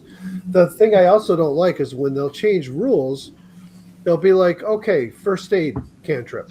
First aid cantrip used to stop you from dying. Now it stops you from dying and can heal you for hit points. That was a change that they just made as they did reprints. And then they're like, I think by the way, that changed. The Reforged edition definitely, I think they should have went to a second edition and called it a second edition and fixed their stuff. In my opinion, and I do think I have some problems with Siege and the way it operates, especially as you get higher levels. And I think they know there's problems with it because they offer all kinds of alternatives to it, and then they don't even play them by the rules. It's like if you're not even going to play your own rule set and you're going to offer all kinds of alternatives, maybe there's something wrong with that part of the rule. Maybe that needs another pass. Sure. And like you said about Hyperborea, at least he sits and looks at his rule system and plays it over time and says, okay, this is the complaints people have. Let's make some changes here. Doesn't have to be drastic. Just fix things, and maybe say, okay, we're going to put out a new edition. It's compatible, but there's going to be a few rule changes here. Yeah. Jason, where are you at with reprint? I'm sorry, Mike. Did you want to? No, I just wanted to agree with Rooster. That's exactly. I'm sorry. But when they reprint, there should be progressive changes. And never play with published rules. Yeah, right. Sure. No, I agree. Yeah, right. Well, I mean, I don't think any. I mean, this is a different debate. It's going to turn into that. But I mean, I don't think any publisher they play with their rules. I mean, everybody has their own ideas and the way things should be run. And then I think that there's a way that things should be print, and put out there. But Jason, where are you on all this as far as editions versus reprintings and I think if you're just fixing errata, there's no problem with doing a new print. It's still first edition or whatever. I think about Shadowrun like that a lot. First edition Shadowrun and second edition were very, very similar, but there were changes. So it was not, first 1.5, it was second edition. And then third edition was completely different from second edition and fourth and fifth and so on. It just kind of, I guess for me, just kind of depends on the degree of change. I don't want to dump on CNC for the reasons that Mike said. We know those guys. They like us and we like them, so I'm not going to bash on them. But there is no denying from an objective viewpoint that you can say they've treated all their customers fairly. I do not believe they have. Castles and Crusades is in a desperate need of a second edition. Ground up, start building a whole new system, fix all these things that Mike, you, me, Dakota, that we have all gone and talked to Steven and said, this is an issue, this needs to be fixed. Totally agree. And we've already talked about that. I don't want to drag on all night long. Yeah. Go back and watch, I think it was episode 2 where we talked about CNC at length. But about different versions of OSR or what have you. For me, I don't really care. I don't care if I keep glancing. All my OSR stuff is over here, so I keep looking over here, and and every time I do, I smile. I look at Hyperborea, and Hyperborea is different enough from Dragon Slayer that I'm like totally different rule set. It's got some, it's BX, it's got similarities, but and I look at Joe Block's AD&D, different. But for me, I'm not really concerned about how different the rules are. I like the settings to be different. And there are rule sets for settings that require them to be different. This is one of my favorite settings, Baptism of the Fire. It's in Poland. It's in early medieval Poland. It's dark and gritty, and I love that. And well, you could easily do that with fifth edition. No, you could not. You absolutely could not do dark and gritty with fifth edition, because fifth edition, is, everybody has already said, you're playing superheroes. It's fantasy superheroes, and that is Baptism of Fire. You can get hit by a dagger from one point and you're dead, or you'll bleed out, or you'll get infected and die.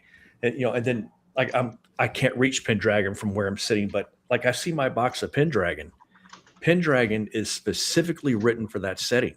So Yeah. it works, and honestly, it only works in that setting. It doesn't work in like heroic fantasy. It's not heroic fantasy. And I'm also thinking about, like, from a different point of view.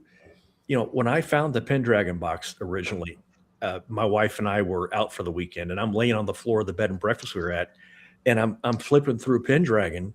My wife saw it, and she goes, "Oh, that looks badass. I would play that." And I was like, "Whoa, excuse me?" Because my wife has zero interest in D&D. So for her to tell me that she would like to play something like that, I'm like, okay, I need to memorize these rules, because I would love to be able to spend Wednesday evening running my wife through a Pendragon game. I think that'd be incredible. But sorry, I'm starting to go off on tangents. No, you're good. Trying not to. I don't mind more OSR or more Shadow Dark or whatever, but for me, it's the settings that are important. And I like it when the settings require their own rules, or the rules are written for a specific setting, because I want to enjoy the setting the way the author had envisioned it. Talking about games that are just like terrible, I'm a huge Old West fan. So anytime I see an Old West RPG, I pick it up and take a look at it. And the first one I found was, I don't know. I don't know if it was self-published or what, but my God, it was terrible. It's one of the few RPG books I bought it, brought it home, and sold it the next day. It was absolutely awful. A week later, I found a 3.5 version of the Old West, and I'm a big fan of 3.5. So I looked at it, and I easily understood everything in the game. Awesome. Wrecked, some of the guys from Free League made Tales of the Old West. Little complicated, it like Free League stuff. It's its own system, and it's a little wonky, but the product's amazing and the rules are really good. And I've also got Aces and Eights. Somebody mentioned Aces and Eights a couple of weeks ago. I really like Aces and Eights, but the shot clock on that thing is, my God, does it drag the combat out? You've got to. I'm going to shoot him in his left hand. I roll a it seems D20. very fiddly. Yeah. Yes, and then I have to place the shot clock, and then I've got to draw a card, and I'm just like, okay, that's too complicated, and it's making the game drag out. But it's still really cool, so I'm okay with having it. So How much of Baptism of Fire have you dove into? I know it's medieval Poland. read through the whole thing. Death Angel is asking, the difference between. Yeah, I know Yeah, some I'm of the curious about magic. that game too, Jason. Baptism of Fire is a more angry version of Lion and Dragon. And also an important part of, Lion and Dragon is England. It's in fact, I think it takes place in the War of the Roses, that time. Yeah, War of the Roses. Yeah. The Baptism of Fire is, it's Poland, and it's during just like the early medieval, late Dark Ages, early medieval. So everything sucks, and that's one of the things I like about it. And that's I'm really not giving you as much information as I would like to. Tell you what, give me a couple weeks, I will read both of them, and I will give you a full critique on them. And I mean that I really will, because I'm thoroughly interested in them. But like when I read Lion and Dragon, I was like, this is great. This is like high medieval, almost Renaissance, but not quite. It's like the peak of medieval society. Whereas Baptism of Fire is like at the beginning of medieval society, where all these petty warlords are fighting each other, and anybody caught in their path is just going to be destroyed. I really like that, and I wish that other systems were able to incorporate that kind of setting into their play, because most are not. Even Joe Block's AD&D, Hyperborea, Dragon Slayer, those games are not meant for that. They're high fantasy, and that's fine. I have no problem with that. Baptism of Fire, and I think Lion and Dragon also. there's no healing, dude. There's no cleric walking around casting first level healing spells on you. That does not. Healing takes a long freaking time. So for me, it's that I've talked so many times about realism in my stuff. I really like that. So one of the things that it stops you from doing it as a player, if I'm playing a fighter and there's 5 orcs, if I've got a cleric at my back, I know I'm good to go because he's got a couple of healing spells. And if I fall, he'll be able to pick me up, no problem. Baptism of Fire, there's 5 bandits in the middle of the road, and the first level fighter is going to go jump the 5 bandits. He's dead. You don't do that kind of thing. So it makes you step back and say, ambush these guys, talk to them, avoid them. It really makes you concentrate on what you're doing versus just throw the meat wall at the enemy and see what happens. Yeah, I will read them both, and I will let you know in a couple of weeks. Because Rooster's do this. Rooster's asking about, do we need rule sets? Do we need all the rule sets that the same? Do we need the different game designs? And I consider those the same question. And I agree with you, Rooster, that and Ducato said this obviously. You play enough different systems, eventually you find one that you like, and that's I think it's worth the minor differences and stuff for that. Hey, Jason. Yes, sir. Have you ever played Twilight 2000? Oh boy, here we go. I played This seems like this would be right up your alley. Would you like the short version? I'll give you the short version. Just the short version. Everyone's already heard it. I played the original in high school when I was a kid, and the first Free League game I ever saw was 4th edition Twilight. Roger and I were at PAX. We were walking down the hall, and I saw 4th edition Twilight, and I looked at it and I went, holy F.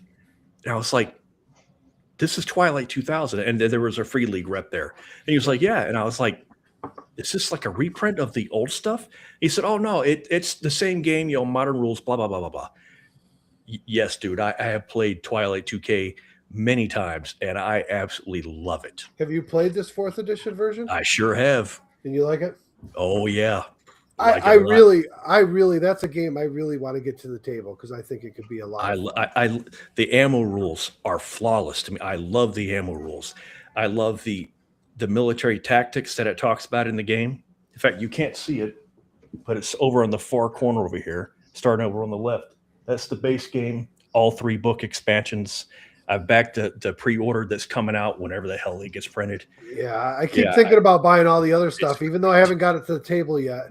And it's so dense. There's so much there. I mean, that box set is so heavy. You can break somebody's jaw with that thing. Sure is, man. I mean, that's like a freaking brick. And that's, Roger and I went back to the hotel and I opened up that 4th edition Twilight 2000. And I was blown away by the quality. Cause again, my first time ever seeing Free League. So I didn't really know what they had. I was blown away by the quality of it. The art was great. And I started reading through the rules.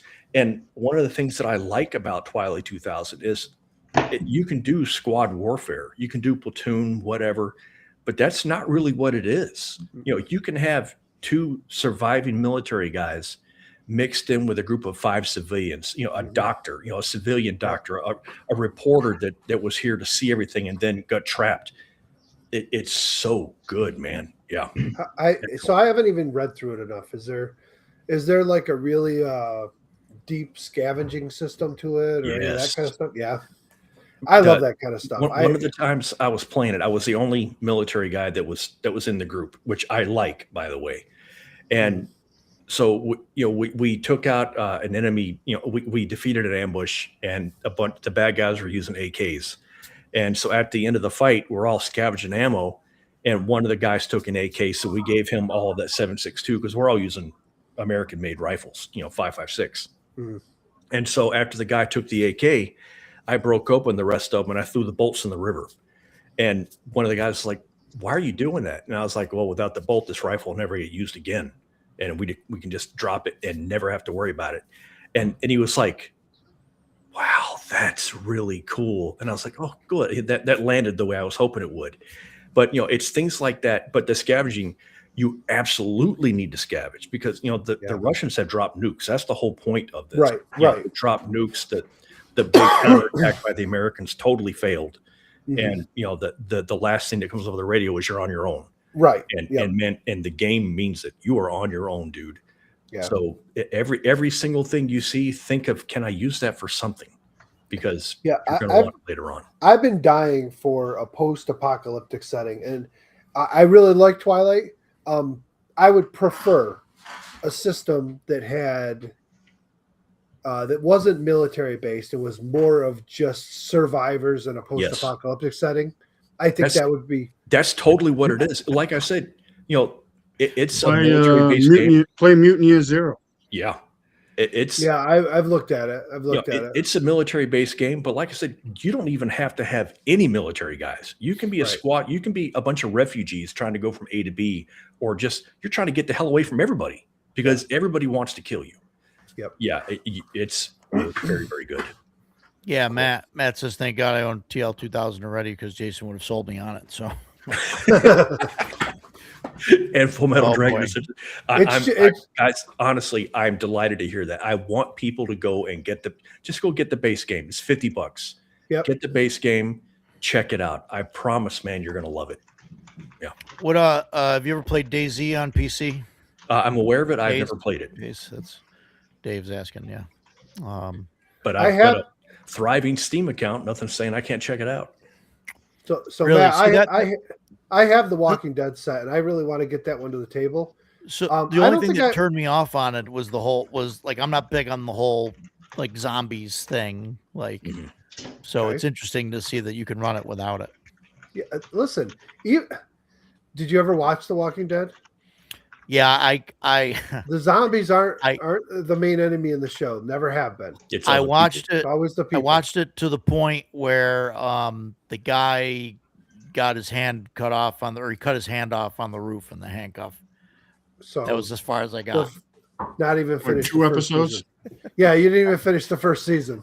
It was only like 6 episodes. The first season was 6 episodes. So yeah, you might have made it 3 or 4 in, maybe.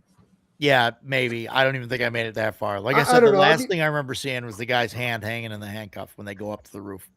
Listen, the show's dragged on forever, but I've watched it all. I like the setting. The zombies are the background. They're the difficult terrain that gets in the way. They're not the enemy. Yeah. Right. And the game is designed that way too. The zombies are not the main enemy in the game, but they're the thing that you got to pay attention to because they can overwhelm you and they can really screw up your day. I don't know. I like zombie apocalypse shit. I mean, I'm getting ready to watch 28 Years Later and 28 Years Later Bone Temple. The two of them. I heard 28 Years was not good, but I've heard Bone Temple was pretty good. I've not seen either one of them. I have no personal experience with it. See, I've seen 20. What's Bone Temple? That's the new one. It's a spinoff of 28 Years Later. Okay, I didn't even realize they were making. I heard that that one was bad, and I didn't follow anything else. No, Bone Temple got really good ratings. I know that. Okay. But I've watched 28 Days Later and 28 Weeks Later, and so I gotta keep up with it at least. Yeah, you got to make a 28 months later of the 3 or whatever. Was it? That had already been out. Yeah, I haven't watched it yet. I did too, Death Angel, and that's why I never got into Walking Dead. It was the I guess the mid, the early 2000s to the 2020s. It was like everywhere you look, man, there's a freaking zombie thing going, movies, games, video games. Yeah, right. And I was just like, okay, I've just so had enough of this. So I read the same reason. I read the same comic books before out. there was a show. And that's how I started with it, was through the comic books. When I was stationed in Mississippi, I became very good friends with a guy that owned a local comic shop, and I would go in every Wednesday and pick up my pull. It was always the Punisher and stuff like that. And I went in one day, and there was something for me in the box, and I was like, "Oh my god, what am I going to do?" And he's like, "Well, I've got this series. I think you're really going to like it." And so he gave me the first trade. It's like the first 12 issues of Walking Dead. He said, "Take this one." And I said, "Oh, the first one's free." And he was like, "Yeah." And so I said, "Okay, I'll check it out." I took it home. I read the whole thing, brought it back to him that Thursday. And I was like, "This is just not for me, dude." I mean, it was well written, but did not interest me in the slightest. And that was the end of my Walking Dead. Yeah, yeah. It was I just couldn't get through the whatever couple episodes that I watched. Same thing. It was like this is just another zombie apocalypse thing. And I know, Mike, you said it wasn't, that it's not about zombies or whatever, but like those first few episodes, they were heavy in the zombie thing, and it was just Yeah, like, but God, no, even I those can't first do this.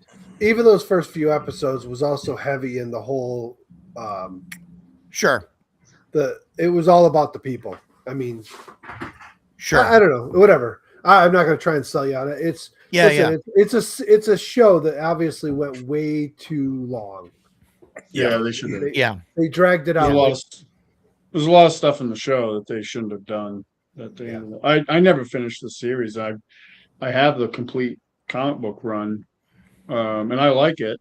I enjoy it, but the series just kind of got kind of stupid, and some of the choices that they made that diverted from what they were doing in the comic books was like, I don't know why you did this. Yeah. I just killed it for me. The Mutant Epoch, I've never heard of it. You guys Nope. guys ever hear of that? No, Mutant Epoch D100 system. no. Dead Rain and Mutant Epoch. I'll have to look those up. Dead Rain, yeah. I have to check those out. Did any of you guys grow up playing like I don't know, were any of you guys into computer stuff back in say the late 80s, early 90s? Yeah. So Yeah. were you on like local BBSs where you'd log Oh in? yeah. Okay, Yeah. so there was I had my handful of games that I played. Twilight. Oh boy. Trade Wars 2002 was a big one, which was like a Star Trek clone. I absolutely love that. And you would conquer planets and take all kinds of stuff. And Operation Overkill 2 was one of my favorite games, though, and that was set in an apocalyptic wasteland. And you'd go out there and you could get killed, level 1 and the first creature out there.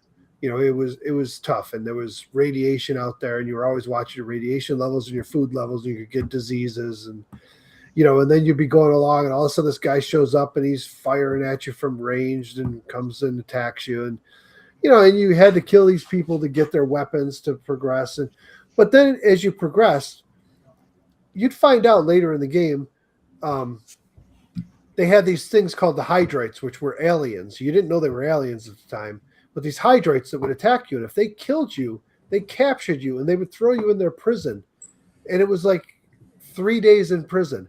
Like 3 real days you would log in, and you'd just be sitting in a cell unless my some God. other player came to rescue Yeah. you. And they could go they could kill Hydrates and get prison keys, and then break into the prison and get you out of there. It was very cool. I really liked the setting. I love that. And they had an oracle that was like in different locations in the world, and if you ran into her, she could give you information about the Hydrate mothership.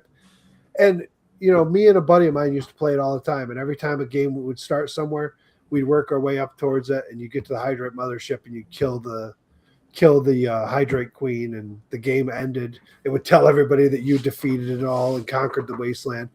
But man, you had little missile silos that you could get into, and you'd find key cards, and you could activate nukes and blow up other people's bases. And I just absolutely loved it because it was all about collecting all this stuff to progress.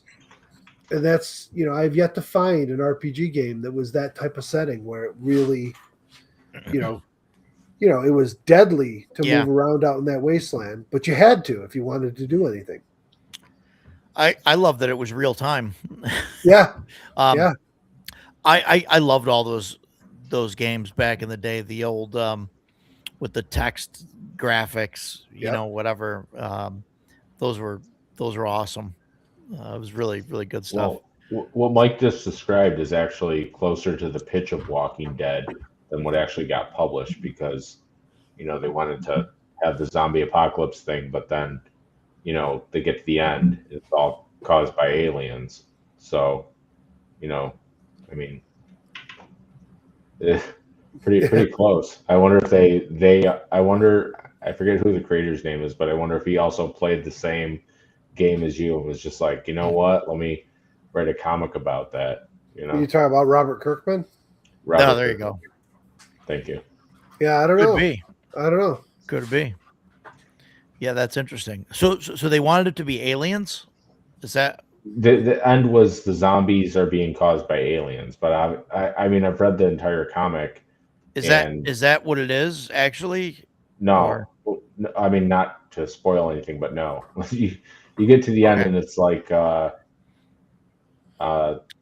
they never really explain what causes zombies. It's just like you get to the end and Okay.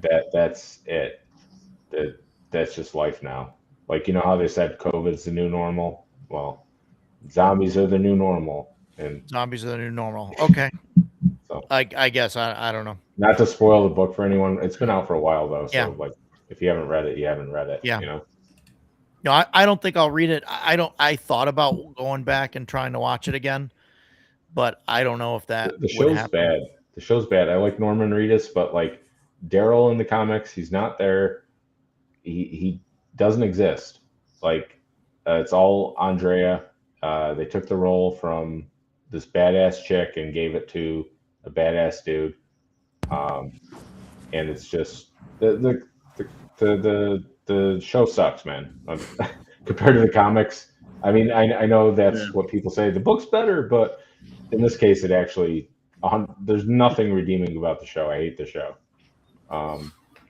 Yeah, the show takes every aspect of the book and drags it. Where the book is just like, okay, this is what it is. We're on to the next thing.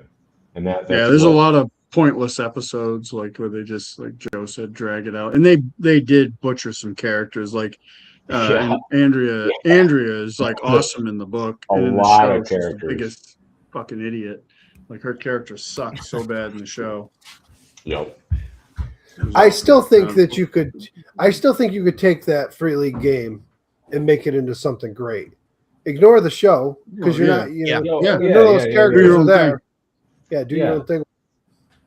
100%. So you think you think you can take that game, and I get that you could take any game, right, and make it anything, but you can take the Walking Dead game and play it as a post-apocalyptic game without the zombies, and it would be fine. Oh, I don't. I mean, no, it's based around the zombies as the main stress point of the game. Sure. So it's a role-playing game where it's the other humans in there are the biggest enemy, but the zombies are the big stress point in the game. Yeah. They're the ones that are going to interrupt all the shit and really cause you problems when they show up. Yeah. Yeah, I mean, even in the show and the show and the comic, like you have these locations. There's things happening at locations in either one of those, right? Zombies are what keep the characters moving from location to location. They're like it's like your torch timer. It's right. Yeah, it's exactly. It's putting that stress point on the players to keep them pressure, moving. yeah. Don't sit still because the zombies will get you. No, I But get you it. got- I'm just not a zombie guy. Like I don't. Yeah, but I guess to answer your question, it goes back to what I said to you earlier. Find the right tool for the job. If you want to make a Sure. post-apocalyptic without zombies, don't start with a base of The Walking Dead. Yeah. Right. And that's what I was asking. Maybe start with what's it called again? Free League's first game there. What's it called? Mutant Year Zero. Mutant Year Zero. Yeah. I was kind mean- of turned off by that game for some reasons, which I'm not going to go into on live, but there were some things that turned me off on that game. But no, I'm sure it's a fine game. It wasn't the. It was fun. wasn't the We game. played it. It wasn't the game. It was the people that it was supposed to happen with. That was the issue. So it kind of turned me off on that. Well, there. when we were talking sandboxes earlier, somebody in chat asked me if I had something about some sandbox supplement. Does anybody?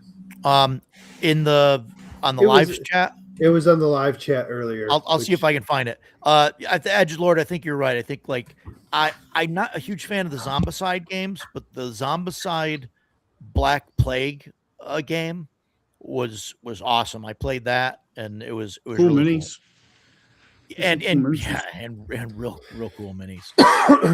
Sandbox generator. Yeah, I don't know. Oh, there you go. I don't know what that is. I was gonna say Yeah. I like the D30 stuff, the D30 Sandbox Companion, and the D30. Yeah, that's probably that's DM what I was companion? thinking. Yeah, That's what I was thinking it was, the sandbox generator. these are great. I printed these out, and they're great if you want to just generate stuff for your sandbox. Yeah, the D30 stuff. Yeah. I'll have to look Um, up Sandbox Generator. I Oh, don't know what sandbox that generator. No. That's yeah, I have that. That's I'm gonna botch this name. Atelier Clandestine. is. I see it. Sandbox generator. Yeah. I have that somewhere. I think I've got the I think I got a softcover book of it. But yeah, I've definitely got the PDFs for it. It's it's neat. So yeah, it's pretty cool. I see it on drive-through. I'll have to check it out. Yeah. PDF is $12 or Yeah. soft cover books 18. That's not bad at all. But yeah, no, there's definitely a lot of neat things in there for figuring things out, and that might work for what you're what we were talking about earlier and doing stuff where you can generate stuff on the fly. It's got everything in there. Dungeons and all the other stuff. So Mhm. I don't know, might be neat to try and figure it out. Maybe I'll try that with Shadow Dark and see what happens. Just What, do a the live sandbox generator? generation. Yeah, and do a live generation thing. We talked about doing something like that on the air, on live, like doing a like a campaign building kind of Mhm. thing where we pull some tables out from some books, build a map, hex map, just like with the 19, hexes there, and then place some settlements and a couple dungeons and like design like the whole thing, on right on stream. So, yeah, no, that'd be cool. Yeah, we had a conversation going in the private chat about baptism of fire. It's yeah, it's D20 based. It's sort of BX, but it's it uses you roll on a chart for level ups. Not completely unlike Shadow Dark. Shadow Dark. You Yeah. roll, but you roll. You can pick one, or you can roll 2 results for every level up. But Like you that Star don't Wars get game. hit points. Yeah, yes. That the Star Wars game that I ran was based on that. But you don't get hit points at every level. If you're like a fighter class, you automatically get like 2 hit points a level. But in order to get like Oh, a die yeah. roll of hit points, you have to roll it on the chart or choose it. Yeah. So if So- you're sucking on hit points and don't want to leave it to fate, you can just pick, okay, I'll get 1d8 hit points at this level. But that's Yeah. the only thing you get. You don't get a Yeah. bonus to hit or do skill or anything like that. Yeah. I always roll because why wouldn't you? Yeah. You get 2 versus 1. Yeah, right. Right. And and you definitely can build like glass cannons with that where like it ends up being fair because you might have a guy that's got 4 attacks and it's really great with a gun. He's got like a +6 to a gun. With He gets, 4 like, hit 4 points. attacks. Yeah, and then he's got 4 hit points. So it's like, yeah, great. He can run in and like start shooting, but like if he gets tagged, like he's done. Yep. So yeah. Yeah, it's interesting to It's- see those it's kind of funny. things. It's funny you just mentioned glass cannon. So I'm not a big actual play guy. Usually they bore the hell out of me. I started watching Oh, the the glass, glass cannons. I started watching their Shadow Yeah. Dark one, and I've heard it's good. I'm 9 episodes into it now, and I'm absolutely loving it. I mean, the first Really? part is Wow. they're only about an hour and a half long. I could tell Yep. you now, I'm on episode 9. They have not gone to town. They haven't caroused. They haven't done any of that stuff. They've had a handful of combats. It's a heavy role-playing system, a role-playing game, Mhm. but it's a very good way. If you wanted to look at it and say, okay, how can I run a long-form campaign out of it? Watch theirs and watch how they do it because Yeah. you absolutely can. Are they doing wilderness exploration and all that? Or Yeah, they're Yeah. running Cursed Scrolls 1. They're running the Gloaming from Cursed Scrolls 1. okay, Yeah. cool. And Yeah, it's I, good. I I watched that. I would love to send it to my players to be like, hey, watch this, because my players, I got to tell you, when we sit down at the table, it's so. First of all, some of the guys seem to think that role playing means you got to use funny voices and everything. Yeah, listen, I don't care if somebody wants to get into character and use voices. It doesn't bother me at all. Sometimes I'll do it, sometimes I won't. But even when you watch them, a lot of times they don't use voices, but they still role play. They're in characters all the time. No, they don't die very often. Dave's right. He gives them. They just capped it. Now they get 3 luck tokens each. They can hold on to, but they use them a lot. They miss their checks. They're just dropping them. Yeah, even Matt saying it's the only actual play that he watches. It's those guys just are- it's enjoyable Yeah. to watch. I like it. It's they love freely. it gets my Oh, attention. I it's can funny. actually sit and watch it for an hour and a half. I mean, if you put Critical Role in front of me, I'm bored after 5 minutes because Right. I don't know. It just doesn't seem genuine Because to me. it's and I think Yeah, Matt like that this is the thing here, right? They edit their episodes obviously that it's Friends, not a TV show, whereas Yeah, you know, exactly. Critical Role I think is the other way. And listen, they get the rules pretty wrong on a bunch of things. They just started Shadow yeah. Dark, and I see them getting them wrong. I'm like, no, that's not how it works.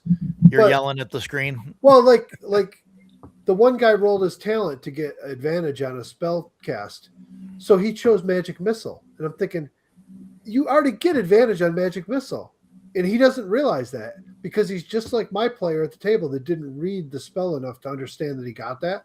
So he used that talent to give him that, where he could have used it for something else. It's a minor thing, but it's something that, like, with my players, as soon as I realized what they did, like with him, I was like, I sent a text out and I'm like, listen, guys, read your freaking rules. I shouldn't be the one to tell you Oh, that you should have been Matt getting says they advantage. fixed it. Matt says they fixed it. Yeah, they did Oh. fix it. And that's fine. I understand. I mean, Get your facts I'm- right, Mike. listen, I'm sure we're getting rules wrong at the table. I mean, we obviously did about the carousing, and that's why I corrected it after the first time they did it. Sure. Yeah. This is me at the table every time we play Shadow Dark. Okay, page 51. Yeah. Here's how you do. And I'm not trying to be an ass about it. It's just none of us know the rules. No, we're figuring it So, out. so Yeah. something Yeah. comes up, and I'm like, okay, it's got to be in here. It has But to the be. nice part about it is there aren't a ton of rules. So, and And they're if you mess super something, concise. right? There's, And if you, there's no gray area. well, Really? You think I there's a think lot so. of gray? I think there's a Sometimes. lot of gray area in Shadow I Dark. can't remember where. Yeah, I can't remember. We've had a couple things at the table. I don't remember where we've had to like decide on how something was going to work. yeah. I was messing up the whatever the heal spell is, cure light wounds or something, and I thought it was like other systems where it's 1d6 plus half your level, rounded down. But it's actually a whole other die, and Andrew pointed that out to me, and I was like, oh, I'm an idiot, because I can read something 10 times, but like the first time if it's the first time I read it and I make a mistake, every other subsequent time I read it, it's just, okay, I'm reading it wrong Yeah. again. And so he pointed out to me, I was like, wait a second, what? And then, so. I got to tell you, for a couple episodes of that, the one thing I didn't like was the fact that I don't know all their names yet, but the one guy that's playing the wizard just cast sleep over and over and over, and sleep was his go-to spell for everything. But then I started thinking about it after a couple episodes of it, and I'm like, this is only going to last them so long. As soon as they Right. go beyond second level, Yep. It's creatures, useless. it's useless. Yep. So let him get it out of the way now. Yep. Yeah. Because it's not going to benefit him for long. Well, that's The- the same the way o- it was in any of the OSR, any of the OSR games, White Box, you go, to first edition or whatever. Sleep is that's like the god spell for, orcs Yeah. and goblins and all that, Yeah. Right. The only Yeah, but- gray that I'm thinking of offhand is distance, and that does irritate me. But I just treat it as anything in my face is close, anything inside this orb of light is near, anything past that is far. And Yeah. that was kind of how we resolved that. So Yeah. so as far as other gray stuff, it could be because I don't have a lot of experience with it yet. But I'm not like there hasn't been, going back to CNC, man, you couldn't turn a page without being like, what the hell does this mean? What am I supposed to do with this? Shadow Dark, man, I'm like, oh, okay, it's cool. I've got a pretty solid handle on this. CNC's problem with that was because they copied and pasted rules from third edition and didn't copy all of it. So they'd leave out parts, and all of a sudden you'd be like, how does this work? This doesn't make sense. What about this part of it? Yeah. And and then their idea of fixing it was to throw some errata stuff in the middle of the Castle Keeper's Guide. Like, oh, well, here, this, the magic stone spell. Here it is in the middle of the guide on some, random page about spells, and this is the errata for it. Rather than just fixing it in the reprint of the player's handbook. Right. Let's right. keep it. It's just horrible. Horrible. But Right. Yeah. like I said, my biggest struggle switching over has been like leaving behind second edition because of all the stuff I have. Mm-hmm. But I'm starting to look at it. I'm like, we even thought about starting a second edition campaign in the future. And I was like, maybe I'll hand over the reins and let somebody else run Shadow Dark while I prep a campaign. And then I'm looking at it and I'm going, I know these guys are going to want this kit and they're going to want to do this. And then the whole stacking of bonuses, like Rooster's talking about the shield, and somebody brought up the thing about strength not adding to your damage bonus. I like that. I like the fact that it's real simple bonuses. You're not stacking. It's not like, hey, I got a +1 sword and I've got specialization in this and I've got this and I've got that. And I've got my strength bonus. And, I like the fact that it's just like, you get your +2 attack, you get your magic sword. That's it. Have at it. Right. Well, and the but fighters got their fighters do get a strength bonus. And earlier on, Mike, you made the comment. It's a damage bonus. It's a damage bonus. It's not a strength bonus. But yes, that's true. They get a damage bonus, not the strength bonus. But I like that the classes have like the thief is the only one that can walk into a room and say there's a trap over there. The fighter's the only one that gets that damage bonus. Go ahead. No, fighter doesn't get a damage bonus from strength though. No. He just gets a damage bonus. He just gets he gets a free weapon specialization. Yeah. Pick one weapon and you get a +1 to hit and a +1 to damage. Oh, it doesn't apply to all his weapons? No. Oh, okay. No, he picks a weapon. I've only he played picks a weapon. Okay. But he also gets +1 damage for every other level, or it's like his level divided by 2 is like a damage bonus. Kind of like the thief's backstab bonus. Where you get extra dice. Something like that. Yeah. Okay, you might be right. I That's don't know. for the thief. It's an extra die, I believe, and for the fighter, it's just an extra +1. Cool. You're talking about like Nabil, how he switches weapon after he was driving me freaking crazy with that. Yeah. I remember him saying page 18 fighter class weapon mastery. Yeah, so it's only that one weapon though. Right. Unless you roll another weapon mastery thing. Right. So then you gain +1 to attack and damage. Our fighter has 3 like weapon mastery things because he's rolled it twice. Right. So at third level, you get a +2 to attack and +2 to damage. Yeah. Right. Yeah. Half your level rounded down. Yeah, it's not bad. No, it's not, especially since monsters are deadly in Shadow Dark. They just are. Right. I find them way more deadly than AD&D. So. So, I feel like the conversation's kind of become like it's gone from do we need all these rule books to do we need all these books. So I just want to like go completely off the chart, and I want to bring up this book. Joe, off the chart. Yeah, usually that's the rest of us. Vermis, which is the video game book. Yeah, it's I already don't like it. It's well, that's okay. I can't read the font, and I'm like, okay, next. It's like a fake video game guide to like a video game that never came out, but it has so many I like the art, and it has like so many good ideas in it that like I just take for any kind of game. And I was talking to Ken earlier about this one thing that happens in the book, and I put it as a puzzle in my game. And some groups got it and some groups didn't, but yeah, there's just a ton of stuff in here, and like you could turn to like any page in the book and just kind of, I mean, like I'll turn to any page in the book right now randomly, and like so here's like, you know, I know you Okay, can't read yeah. it, but like it looks like I'll there's a make it monster bigger. on one page, and then like something that happens story wise, and another maybe like a little item thing or whatever. And whatever page you turn to, it's got something that I feel like you could at least make one dungeon room out of, and it's pretty cool. They're actually up to the third Vermis book, and I just think they're cool. There's no rules. It's just a little.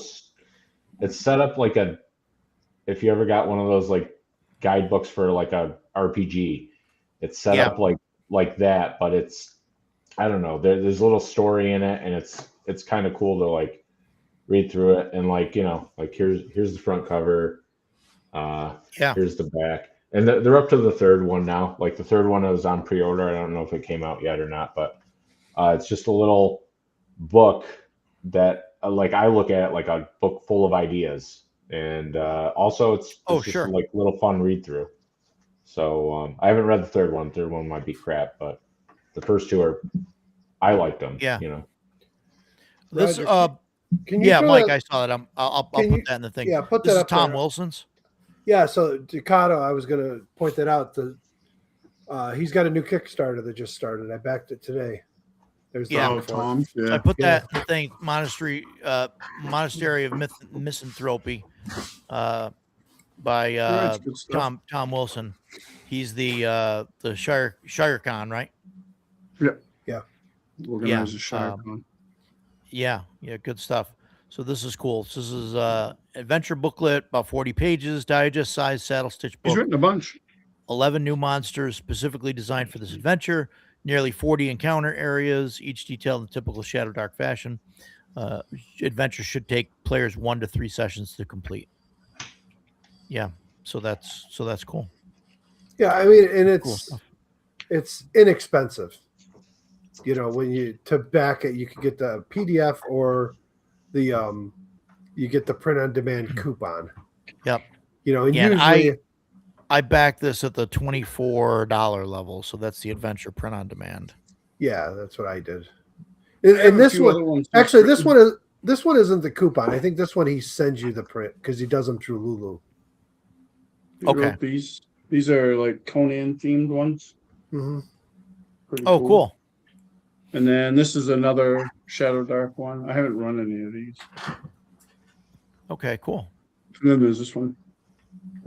Yeah. Yeah, This is like his Yeah. mega dungeon. Any of this So it's stuff, not like it's a small crazy mega dungeon. sprawling level. Yeah, it's not Right, like it's- sprawling levels and shit. Yeah, each I think level- Mike was saying it's 11 levels or something. Yeah, but each level might have like 10 keyed rooms or something. It's small. It's like you could go through each level in a session. Maybe Yeah. faster if your guys rip through it, but Yeah, you could probably get through some of them. Right. And then, you know, half of another one. right. So I This mean, one even this one was pretty neat. This isn't by Tom. This is by Ian McGarty. I played part of this at ShireCon last year. he's got It's another fun. Kickstarter going, doesn't he? Ian? Yeah, I thought he did. He Or might. maybe he's- Yeah. Yeah. I don't know. He There's might. so many going on with Zine Quest going on right now. Yeah, they did that- the Zine Quest. Yeah. The Yeah. nice thing about Crazy. Tom's Kickstarters is like he's way ahead of the game when he launches the Kickstarter. So like Right. I've backed 2 of his Kickstarters and they've shipped. I think both of them shipped like ahead of schedule because it's mostly done when he does it. Right. Yeah, which is I think he fantastic. does- I He think does it the said right that- way. Like this one, I think he said the book's already written. So as soon as the campaign completes, he just sends the orders to Lulu and they ship to you. I think I get his newsletter. I think he's doing another Shadow Dark adventure this year, and also a Dragon Slayer adventure too. Yeah. I'm really interested in the Dragon Slayer. Really adventure. cool. Yeah. The problem I have with all these systems, going back to the original topic, Yeah. is Yeah. trying to get buy-in from your players. when you've got a regular group of Right. players and you start a new system, I even did this with Shadow Dark. I printed up player copies. First. I started with the just the quick start player guides and printed them for everybody and gave them to them because I don't want to tell the players every time we switch a system to, hey, you got to go out and buy a $50 book or more, Yeah. just to sit down at the table, because I get enough pushback of learning new rules. Because while I'll sit here all week and scour the rules and prep adventures and all that stuff, these guys don't do a damn thing from the minute they leave the house till they come back the next week. And there's times where I can tell you it really irritates me and grates on me, but that's what you got, It's interesting, right? Like, and Jason and I have kind of had this conversation at the table where, we've talked if we've ever switched to like Hyperborea or something like that, like it would be difficult for us to like ask the table, to buy, you know what I mean, to have 6 people, whatever, buy books. And so, we've had the conversation of, okay, if everybody likes the system and people can't afford it, like, we have no problem buying table copies or whatever enough so that everybody has one. They can take it home, whatever. If they want to buy it from me or from him or whatever, like on like a layaway, you know what I mean? Give me $5 a week for 12 weeks or whatever, you know what I mean? Like, we have payment options available. like whatever, like, and I don't want to say like, I'm rich or whatever, right? But like, I'm older. I've got a decent job. It's steady. I've got a house with steady income. So like I can afford like some of this stuff, and I get some players, they can't do that, right? They're not working steady. Yeah, Roger's Rentone.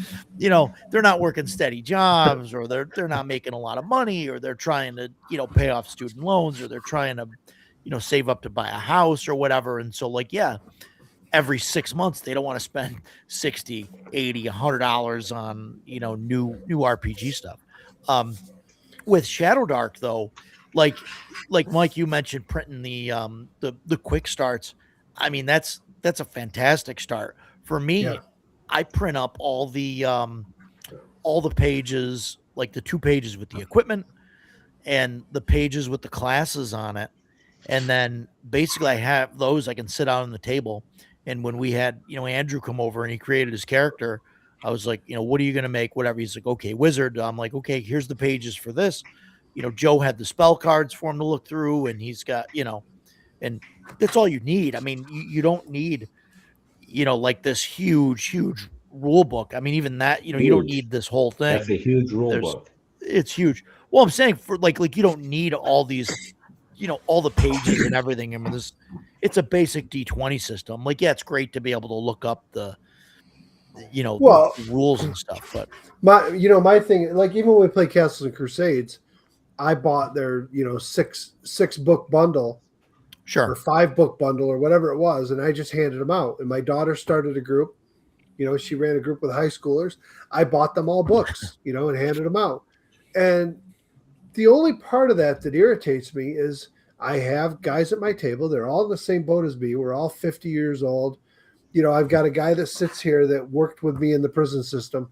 He was a sergeant, and he worked a shit ton of overtime. His pension is higher than mine, and he now works in a courthouse. Yet, I'm buying him a book. Yeah. The guy across from me is my next door neighbor, and he's a doctor. And I'm buying him a book. And I'm like, but then if I say we're going to switch systems, I get the grumbling about having to buy a new book, and I'm thinking, the money you guys make, you can fork over $50 to try a new system out. Yeah, but whatever. So I try and keep it simple now, and the topic came up on the Shadow Dark Discord just today, I believe it was, and I was reading it, and some of the moderators said it's generally considered fair play to give PDFs of the rule book to your players if they don't own the books to get them started. I see that as a little kind of like, I mean, they got to make their money. I mean, I would rather tell my players go buy the freaking PDF for $10 or $12 or whatever the hell it costs. But I don't know. But I don't know. I would rather buy a book and have it be a table copy of the book and say, here you go, because it like I hate electronics at the table. And right. like if I were to send Joe the PDF and he were to show up with, sorry, Joe, to use your example, but like if he shows up with like a tablet with the book on it or whatever, I'd be like, no, get that shit out of here. I'm the like worst even worse person if he because prints it out. I'll print something off a PDF, but I cannot be on my phone. You know, here's my phone. I cannot be on my phone. I own a phone. I cannot be on my phone at the table. Like, oh, let me turn to page blah blah blah. No, dude, let me grab that book. I'm gonna rip it open to like halfway through the book or wherever I think the thing is about. Like, I cannot. I'm the worst person. I use PDFs. I print things off the PDFs to have a quick reference or whatever. But like, dude, I'm the worst person to use for that example because I hate. No, I PDFs. know. Like no, people who I are on their phone just going like do. Like, how do you do that? I don't even know. Can I ask you, Roger, what your aversion to printing PDFs is for the table, though? No, my issue with it is basically if anybody but me does it, that's my problem. Because if anybody, like if I print a PDF, I'm gonna print and I'm gonna bind it and I'm gonna have a cover on it. Mm-hmm. And if Joe prints it again, Joe, this isn't towards you. You just happen to be in the room, but like if Joe prints it and shows up with just a stack of paper and it's not even stapled together or whatever, and he's like shuffling through it or whatever, like it's just gonna kill me. It would kill me. No, and it would kill Joe too, I think. And like I said, I'll go grab my Shattermark book. I'll show you my little thing I printed off real quick. But Jason, you were gonna say something, Jason. It was like I was listening to Mike talk about his players, and it's funny to me because we're kind of in that situation. We all have jobs, and but when I retired, I was living in Alaska, and everybody that I didn't have any friends in the military in my last unit. I was only there for a year, and I was leaving, so I kept everybody at a distance, and I went about my business. But everybody that I associated with, we were all senior NCOs. You make a pretty good living as a senior NCO in the military, especially once you've hit 20 plus years. You're doing pretty well. So I retired, left post, moved out to my cabin out in the woods, 20 miles out of town, and got a job at the local comic shop where I was paid $10 an hour. And that $10 an hour meant absolutely nothing to me because I had my pension. I was fine. But I started playing Dungeons and Dragons and other games with the other employees of the comic shop. And they're all early, mid-20s, making $10 an hour. And 6 of them lived in the same house, and 1 of them had a car. And like so a new book would come out for and we were all playing 5th edition at the time. So a new book for 5th edition will come out, and we're working in the store that sells these. So as soon as they hit the shelf, we're all those of us that could were pulling a copy off and bringing it to the table. And it's $40 for this book. And everybody's like, oh, can I see that? And I was like, just go get yourself a copy. And then, and they were all kind of looking at me like, and I didn't understand the look that I was seeing. Then after the game, one of them, like, the leader, he explained to me that they cannot afford the books. And I was like, what are you talking about? I was so detached from their reality that it did not ever occur to me that these half dozen 20-year-olds could not scrape together $40 for a new D&D book. And it was such an eye opener for me because I worked there for a year and I grew to love those guys. They were all very good people, very different from me, but great people nonetheless. And it really got to the point where Mordenkainen's came out and I bought 3 copies and I gave 2 to the table. And it wasn't because I was trying to show my ass or anything. I want you guys to have these books. I want you to be able to feel like I'm playing. And so like with our group, if we switched over to Joe Block's AD&D, and I believe the core book for that is $80. If we wanted to play AD&D and Andrew was like, I'm kind of in type $80 is a bit of a stretch, I would hand him a copy of the book, because I can. And just like you said earlier, I am by no means wealthy. but I make a good living doing what I do, and I've got my pension and I've got my disability. So, spending $80 on a book for a guy that I know for a fact is going to be at this table for 5 years, it's a worthwhile investment for me. Mm-hmm. Yeah, I'm the same way because my guys know that like at the end of our CNC campaign, whenever that is, I'm more than likely going to switch to something else. And I've already had that thought. Like some of the guys, like if I switch to Hyperborea today, 3 out of my 5 players already have the player's handbook. Like I bought one for my son when I was at ShireCon, and Rooster and Zephyr, who were usually in the comments, they bought them during the Christmas sale or whatever Jeff had. Yeah, the last sale he had, he was selling them for like nothing, so they bought copies. And I would buy table copies. Like I'm like, and I don't play with anybody that doesn't have means to buy a book, but it's just like, if you really don't want to buy a new book, I'll buy a couple extra copies, have them at the table. Just, Yeah. Just use them. I don't That was care. one thing about And it takes that argument away, It's like, CNC has a steep discount for veterans, and I think law enforcement as well. There's a huge swath of people that they discount for 50%. I mean, Yep. damn, dude, I'm buying 4 books for $50. Everybody Yeah. take them, I told Roger this story when we I met him out in Syracuse recently.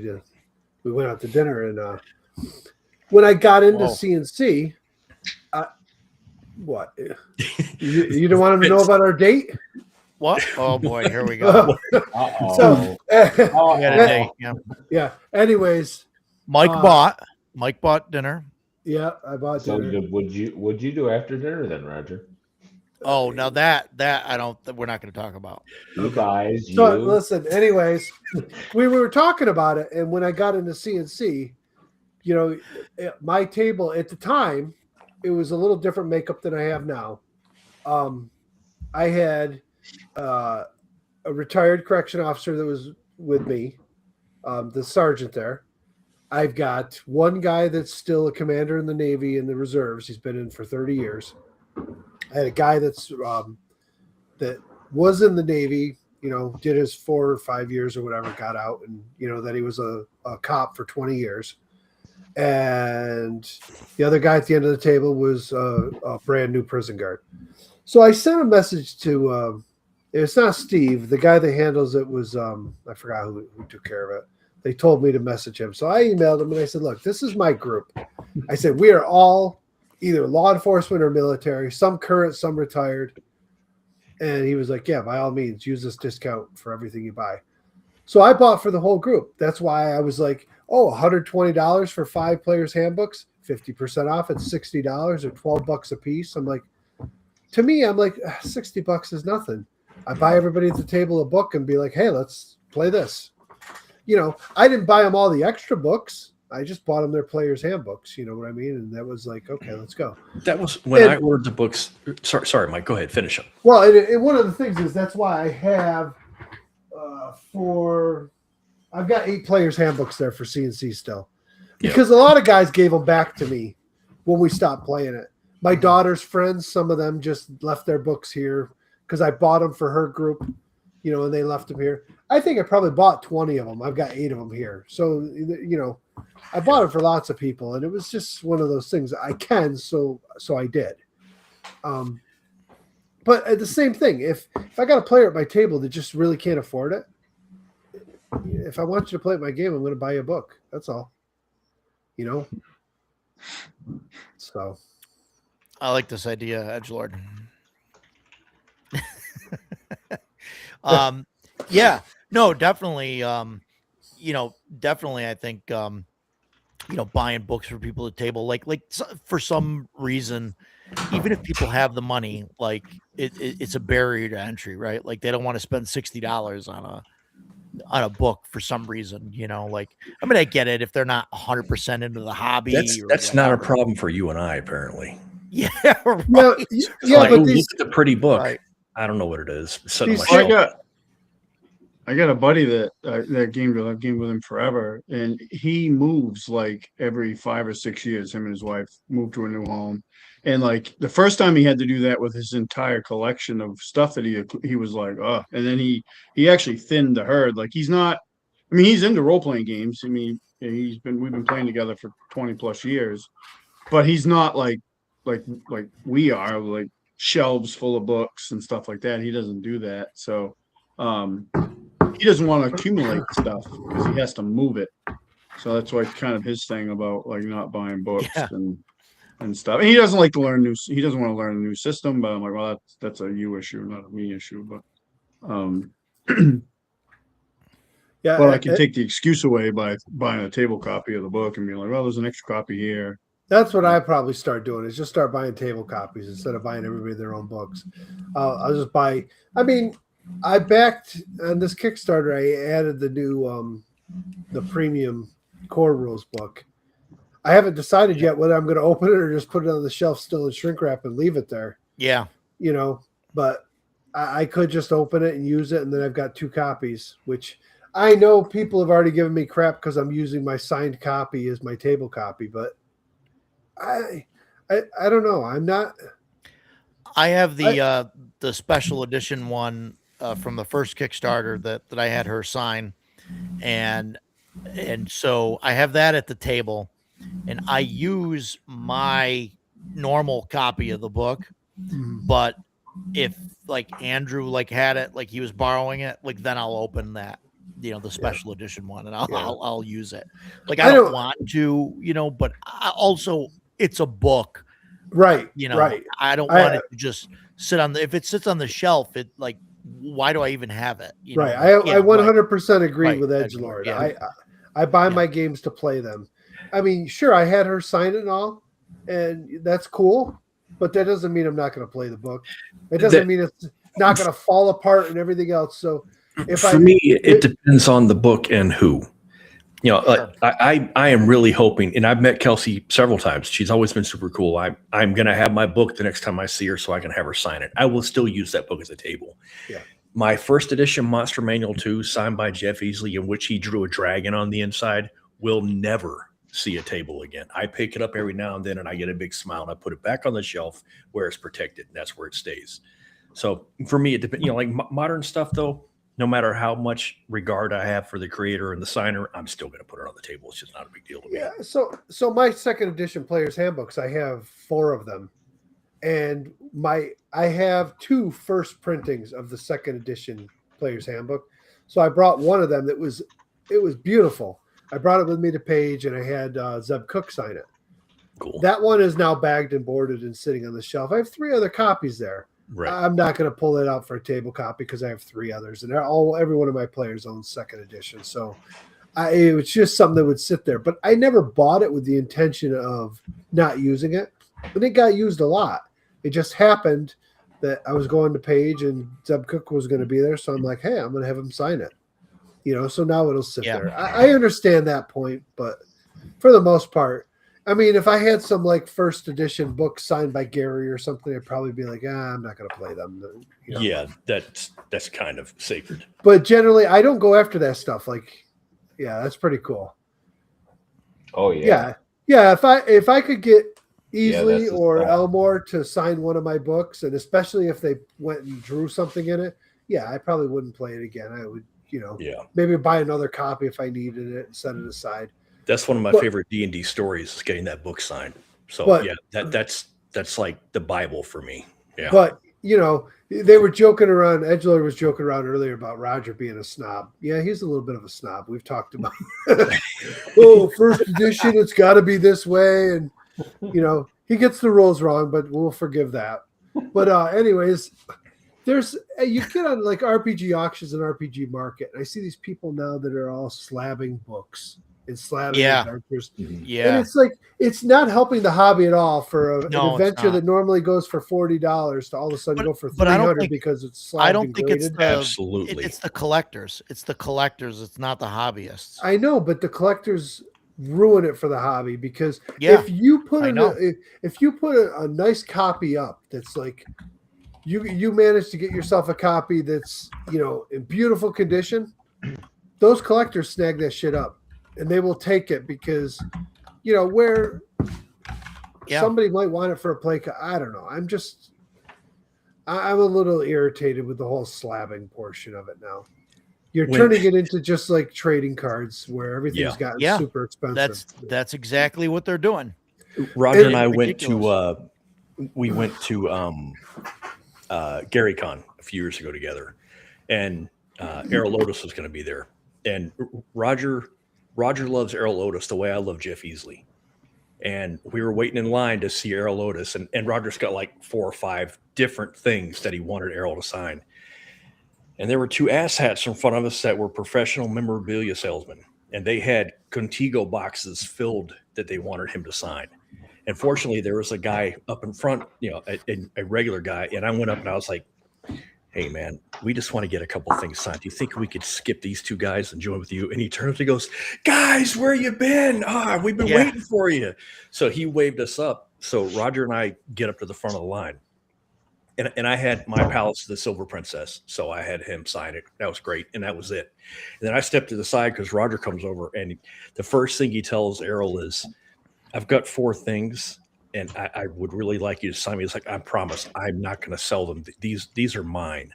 And he was like, and Errol looks over and goes, "No problem at all." But the look on his face was like, "Fuck those guys." Oh, damn it. I try not to drop F-bombs on the show. And every now and you're good. out. You're good. But the look on his face was, "Those guys suck. You're the guys that I'm here to sign for."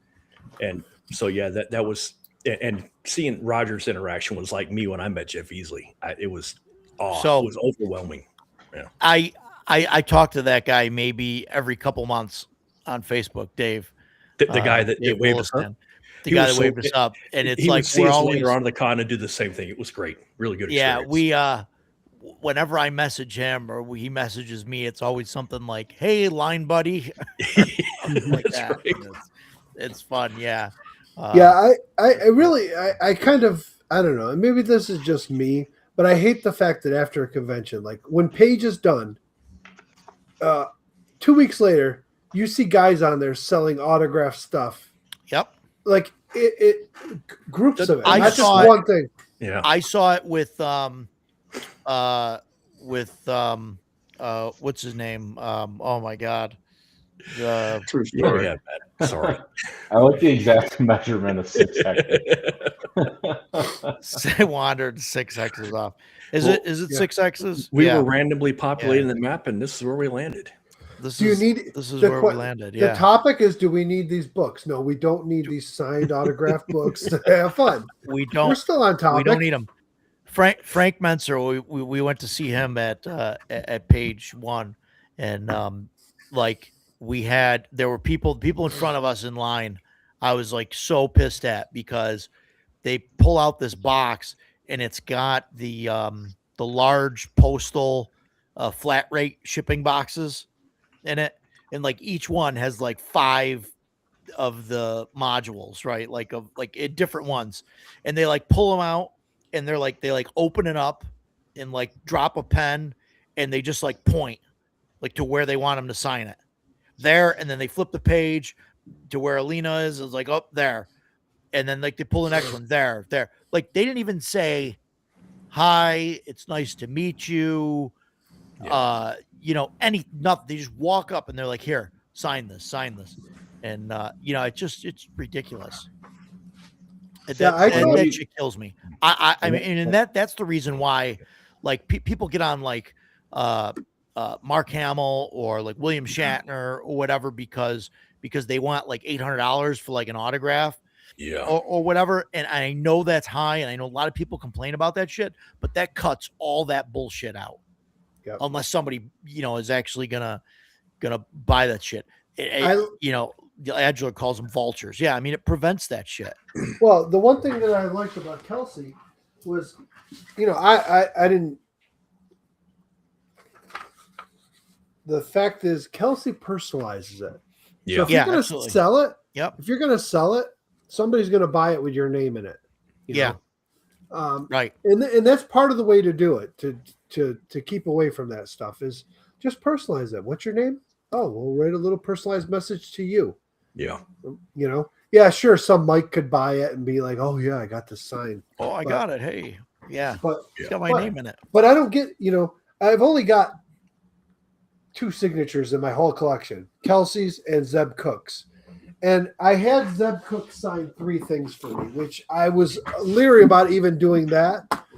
But I sat down and first he came to my booth and I talked to him before he even did his signing. And he bought some stuff from me. We got talking.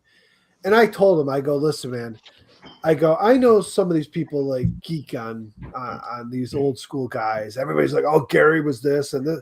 I said, for me, growing up with playing 2E pretty much my whole life, I go, you were my guy because you were the one that, you know, that wrote second edition. You did the whole layout. You know, that's your work.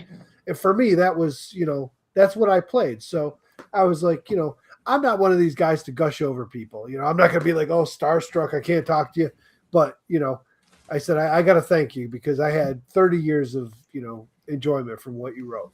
Absolutely. So when I went up there, I had him sign my second edition player's handbook, but I had him sign my posters. The let's see if you can see. Yeah. The 2 posters that came from Dragon Magazine, the promotional posters for Awesome. the player's handbook and the DM's guide. I brought those with me and I had him sign those. And I was like, you know, and there they are. They hang on my wall. They're not going anywhere. Yeah. You know, if they ever get sold, it's because I died and my kids are like getting rid of my shit. You know, and I've already told my wife, if you're going to get rid of my shit, you need to find somebody that you trust that's in this hobby to help you because don't just give it away. Yeah. When we went yeah, to Death Angel. PAX 24, right? 24. I know Johan Nor was going to be there. He's the artist for Morkborg and a few other RPGs. Yeah, and PAX I think Unplugged, he yeah. did- yeah, I think he did some alien layout. I don't think he did any artwork, but maybe he did. I had my, you know, I got my book already. I'd already been playing Morkborg, but we went there and Johan was there, and then Pele was actually there, and I didn't know Pele was going to be there, so I just brought a little Johan Nor thing, and I went and actually bought my 10th printing of Morkborg book, you know, looking like a total poser, like I hadn't even played Morkborg before, and had them both sign it. And when I went up to Pele, I was just gushing, like Roger was there. I was just gushing. Yeah. And I was like, man, everything you know, this got me back into RPGs, blah, blah, blah, like this and that. And he looked at me and I'm gushing, right? Like for like 5 minutes or something. And he just looks at me and goes, I'm so sorry. Like he did me a disservice. And then so I got that signed by both of them, and then I went and bought Nor's art book because I wanted to buy it, but at the time I didn't have like a ton of cash for the Kickstarter for the Art by Nor book. But when we went, I got it, and he just was like, "Hey, can I sign this for you?" And I was like, "Yeah." And I was like, and then he was like, "Can I do an illustration?" I was like, duh. Like, who doesn't want that, right? So he did this little guy for me. You know, in the little cover, and he apparently did that for everyone, which is great. And now, so this is Art by Nor, and then all the little doodles he did in the front of the Art by Nor. He now has another book coming out in next month called Doodles by Nor, and it's all those little doodles that are in the front of the book. But man, like, you know, I mean, you guys have like years of history with your artists, and I guess Nor's like a little more recent for me, but that was my thing, man. And Roger was there, and I believe Jason came by too and saw me just like looking at him doing his little doodle, and like I'm just there like, you know, like Home Alone.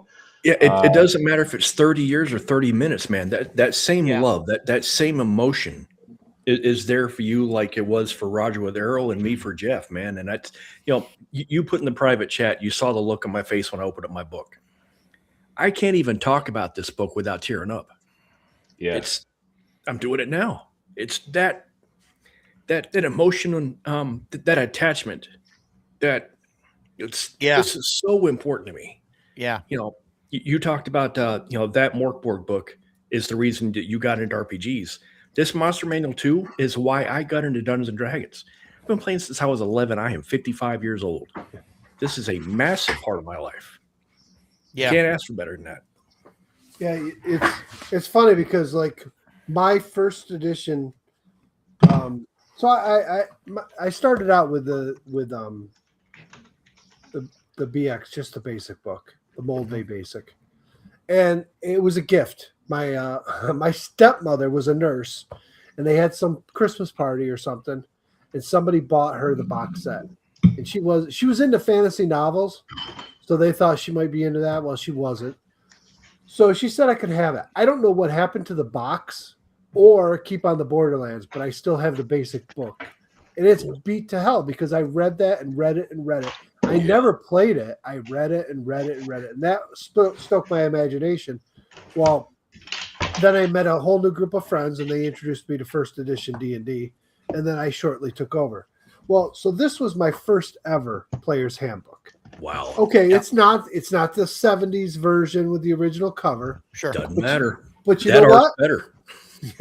You know what about this book? This This book. one I have. Here's my book. There you go. Right? It is well loved and fallen apart, and I That's will right. never get rid of this book. And honestly, if you told me tomorrow, hey, we're playing a first edition game, I've got 2 other copies of this and the reprint, but I'm going to show up with this one right Yeah, here. right. And that's just Yeah. going to sit at my Yeah. table and play. It's 40 years one, of yeah. love sitting there. Yeah. Right. Absolutely.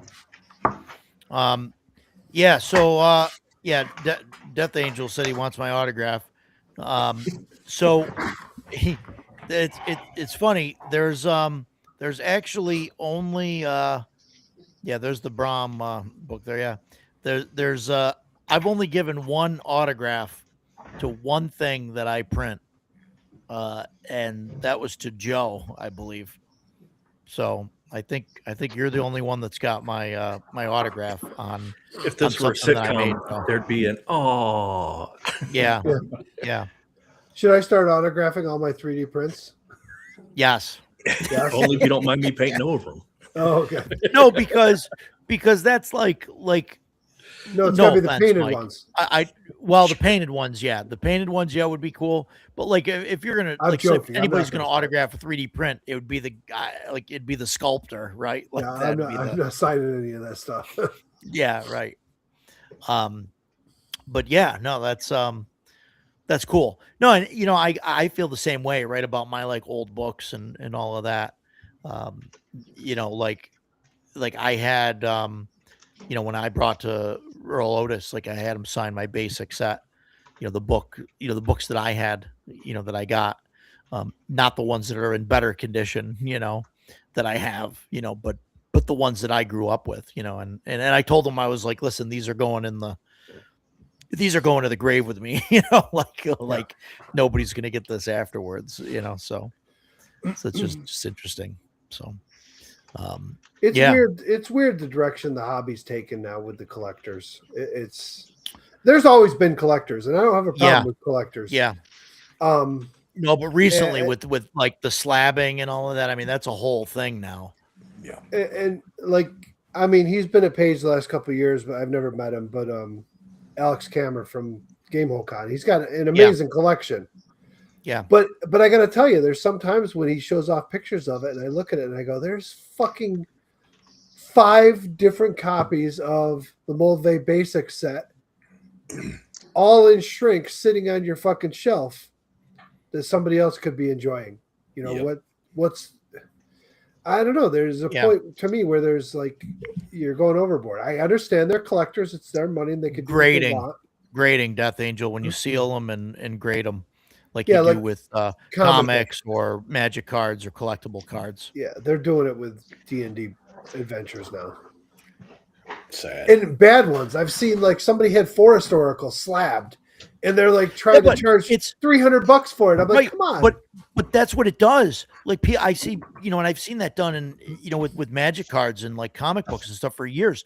There's stuff that's like cards that are worth like $10. That why would you pay the $50 or whatever, right? That it costs to Right. get them to do the thing. But you do it, and now the card's $100 card because it's a 9.8. Right. It's so you can make $50 on it. You bought it from somebody for $5, and you just you put it out there, and then somebody somewhere, right, is going to like the card because they collect the card or whatever. So they get like a 9.8 slabbed for $100 or whatever. That they're like, yeah, it's great. It's ridiculous. So I don't like the collectors being in the hobby and stuff. I don't like it any more than you do. So So I see the comment about the Deadlands book. You got to Yeah. open it. You got to open it. It's No, I ran Deadlands before with the cards. Oh, okay. Yeah, yeah. No, It- I ran it. Yeah. I know. Like Jason's talked about it. Jason, I don't think would like Deadlands because it has too much Weird West in it. I like the actual Weird West in it because we were running Blood Drive, which is actually a very linear adventure. The characters actually go on a cattle drive.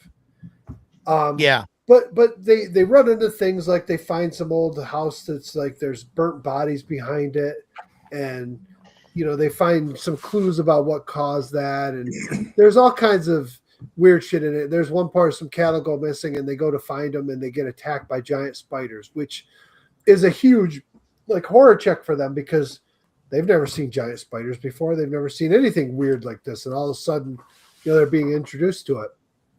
But later in the adventure, there's actually like at nighttime they see like this stream of fire go across the sky and crash, and they go to investigate it. And there's a dead soldier there with a rocket pack on him. And while they're checking it out, the cavalry shows up and basically threatens them. They didn't see anything and they got to go. And it came from Area 51, and they started incorporating all that stuff into it. And it's kind of neat, So you have it set in the late 1800s. It's an alternate civil war that dragged on for longer.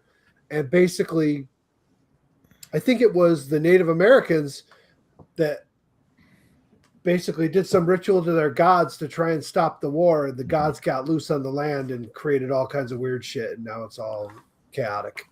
Do you prefer pretty the cool. classic or the revised? I've never played the Reloaded? classic, so Reloaded was Reloaded was prior to Savage Worlds.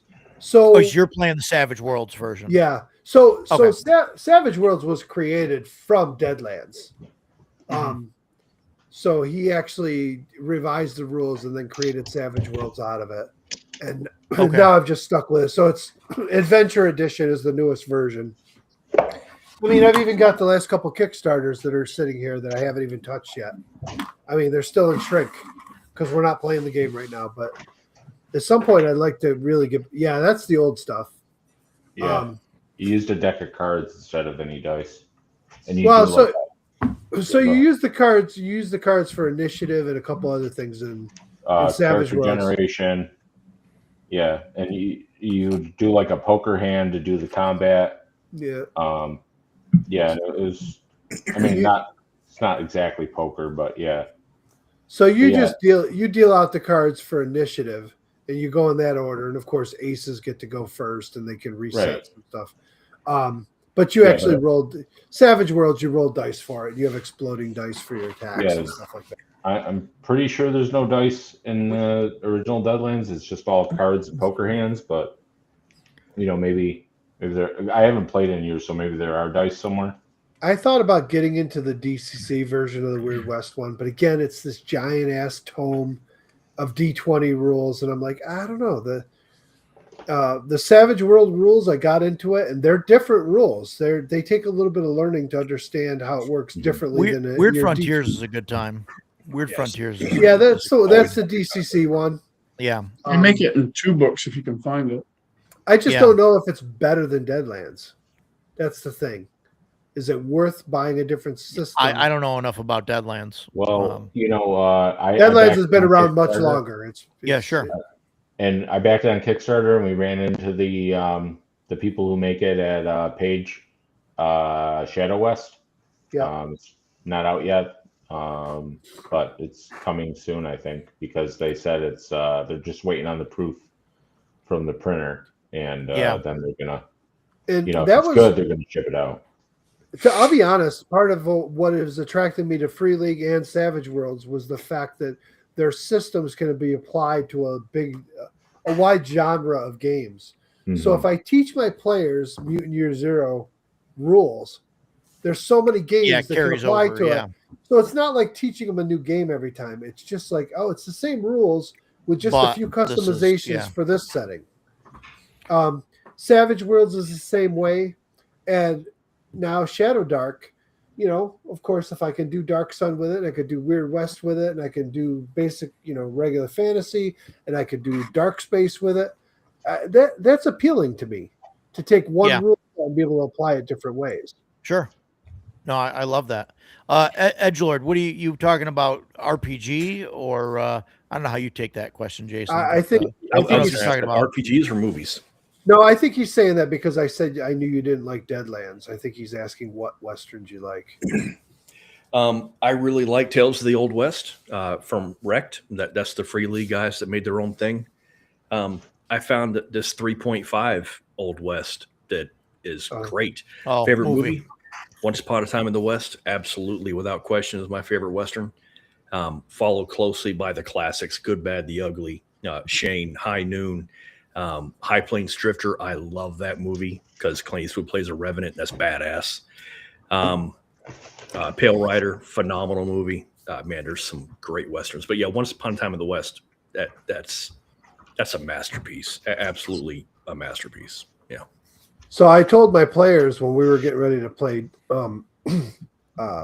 Deadlands, I said, if you want an idea of what Weird West might be like, go watch Bone Tomahawk. Have you seen Bone Tomahawk? Yeah.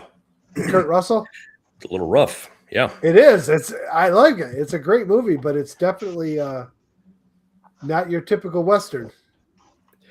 I just watched Hostels with Christian Bale. Okay. Boy, that's a damn good movie. It's a Western. Is A cavalry officer is tasked with escorting a dying Indian chief to his native land so he can die on his own land. And boy, the movie never lets up. The cast is absolutely phenomenal. Man, it's great. I would strongly recommend it. Yeah. Let's see. Edgelord likes Great Silence. Great I don't Silence. know. Great movie. Yeah. I see Amazon Prime. Is it free on Amazon Prime? Mm-hmm.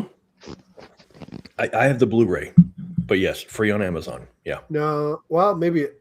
No, it was. Maybe they lost it, and it was I'm free not- on Netflix. I'm not logged in here, but it says watch with your stars trial or rent it. Oh, that's Oh. okay. It's probably started. Yeah, it used to be free on Netflix, and I saw it. I saw it advertised on Netflix, and I kept telling my wife, "Okay, we have to watch this because it's leaving soon. We have to watch this." And then we Yes. never did see it.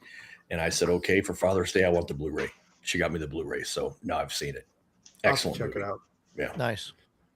If it's $3 to rent it on Prime or whatever, well worth $3. Let me tell you. Yeah.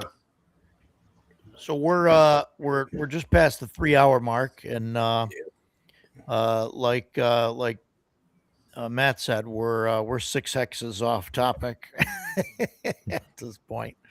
So what do we Well, got? I already spoke on the topic, so I'm right, obviously. So we don't need to discuss it anymore. So like, any last thoughts on do we need all these rule sets? Anybody got any last things on that? Yeah, I'm not necessarily certain it's a need issue. It's a want. Sure. Do you want I these agree. rule sets to have variety of the games you play? Yeah. I don't need a whole bunch of more standard medieval fantasy style, high fantasy style games. I've got enough of them. Yeah. If something comes along that's absolutely phenomenal, you're going to have to convince me. Yeah. But I'm willing to try things. Yeah, sure. But Well, I as think for- Shadow Dark is a great example of that. Right, I do too. I do think that though all this other stuff, like I said, like Delta Green or Savage Worlds or different systems that fill different niches. Yeah. I think Free League is an awesome company. I think they have so much variety in the types of Yes. games, That's it. and I do like that they share a rule set. I wish we've never gotten one of them to the table yet. Really? I Wow. have a bunch Yeah, of we've played a few. Wow. Well, you Three? so you love Dragonbane, and you Yeah. and I've talked about it. And you keep trying to like convince me, but It's great. I don't Peaceful. I believe it's great, and the artwork looks phenomenal, and it just looks like a great game. But I keep reminding myself every time, I'm like, first of all, I have a problem going in too deep. I'm going to go and spend $400 and buy everything I can. Yeah. Yeah. Do I need it? Probably not. I've got enough systems going on. Right. I probably don't need it. So I'm holding off on it. Will I buy it later? Who knows? Maybe I'll get bored of some of these things and decide to try something different. Well, I'll do a one shot at some point of it, and I'll if you want in, I'll invite Yeah, you. I keep telling myself I should at least just try this. Play Yeah. this quick. Yeah, The that free- listen, I'll tell you, if you play that one, like that adventure is different than any other adventure in Dragonbane. That one's meant for like kind of fooling around, having fun. It's completely different than the other adventures that are out there. You could do that whole thing without combat, unless Yeah, Joe we is did. involved. Unless Joe's playing, but What? but that's like really like it's a different kind of module. So don't play that and expect that that's how Dragonbane is. It's not the typical fun. Dragonbane experience. Well, I mean, listen, the Dragonbane core set is not that expensive. I could go buy the No. core set and Right. get started in the game if I wanted to. Yeah, It's Yeah. just whether or not Um, do I. the box set, Yeah, yeah, that's Yep. like the whole. That's all you need. Yeah. right. We, right. we don't need to know. no, Yeah, it's but- good stuff. You say that's all you need, but I'm gonna go out and I'm gonna buy all the stuff from this All that Kickstarter, all these series, and all the extra stuff they come out with. I'm gonna buy it. Yeah, right. I can't. No, I hear you. I'm the same way too. Once you get involved, yeah, I get it, 100%. It's great. I'm the same way. But no, I think it's good stuff. And like I said, I'm gonna run a one shot of that at some point. I'm looking at running Alien. I want to run like a small campaign of that, like 3-4 session campaign of that. So I mean, if you want in on that, let me know. I don't know if I don't Alien's know, your jam. man. Alien is one of those games that like I've watched the Alien movies a million times. I like the Alien movies. Yeah, I can't ever say I love them. I like them. They're sure. Okay. entertaining movies. No, I I've get it. watched them every time they're on. I watch them. It's whatever. Yeah. But I'm like, I looked at the system and I'm like, I don't know if I want to play Alien. I don't know. Sure, Yeah. sure. No, I was get it. fun. I played. I get one- it. I'm sure it's fun. It's just Um, it's just like he just said, if it's your jam, and I don't know if it really is my jam. What was really cool about playing Alien was it was super easy to get immersed in it when you were playing it because you have seen the Yeah. movies. So like when the game master's like, "Oh, the xenomorphs comes, charging down the hall at you," I knew exactly what it looked like yeah. Oh yeah. and could picture that whole thing. And then I had the surprise because I forgot the whole blood for acid thing, and I hit it with a fucking axe Yep. and murked one of the guys that was traveling along with me because he took Yeah. most of the spray. But it was great. Like I had a blast. It was a lot of fun.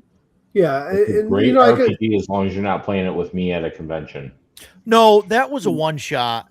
That was a one shot, and that was like, that was Roger was extreme like, circumstances. let me see your secret role, or I'm gonna end your life, is what he said. I think something like that. Oh boy.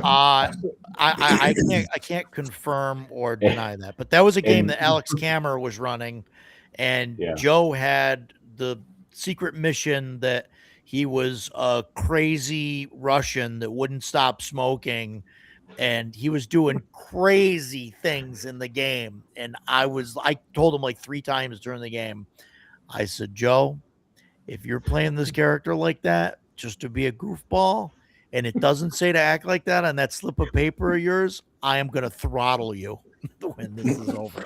And Ken is still Joe mad. had his done such Ken's a like, thing. I will never play Alien with you again in my life.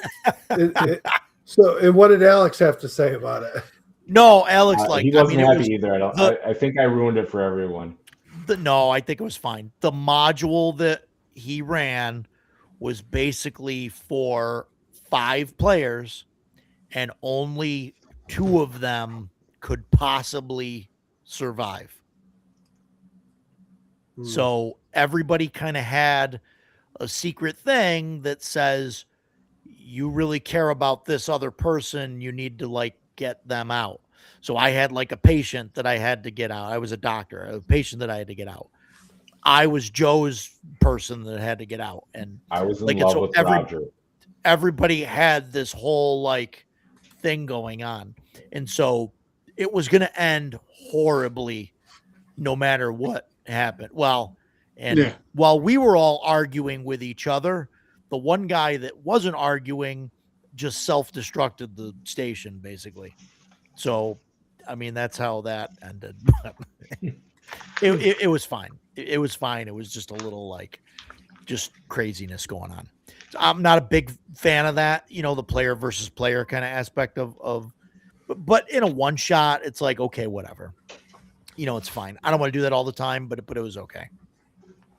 So, but yeah, the longer campaigns and the bigger adventures and stuff aren't so much like that. The secret missions and stuff that you get aren't like, to kill everybody else or, type of thing. But so Have any of you guys played Delta Green? Yep. I have not No. yet. I really want to either run this game or play this game. It was fun. I enjoyed it. Yeah. I kind of But wanted to, but then I I- played Blacklight and I don't think I need Delta Green. Trying to keep it on topic here, but I don't need it. They sound very different from. I mean, watching your stream on Blacklight, they sound Yeah. like very different Yeah. games. Yeah. No. They are. But a Blacklight, I think, fills that hole of like what I want to do. But I am interested in the Delta Green Vietnam. That does interest me. I wrote that down I just saw today, earlier. in the vein of Delta Green, that Call of Cthulhu, which is another game I really like. In April, they're releasing a book, but on the cover of the book is a Cub Scout group sitting around a campfire, and I guess you play as one of the Oh, scouts. so it's Stranger Things.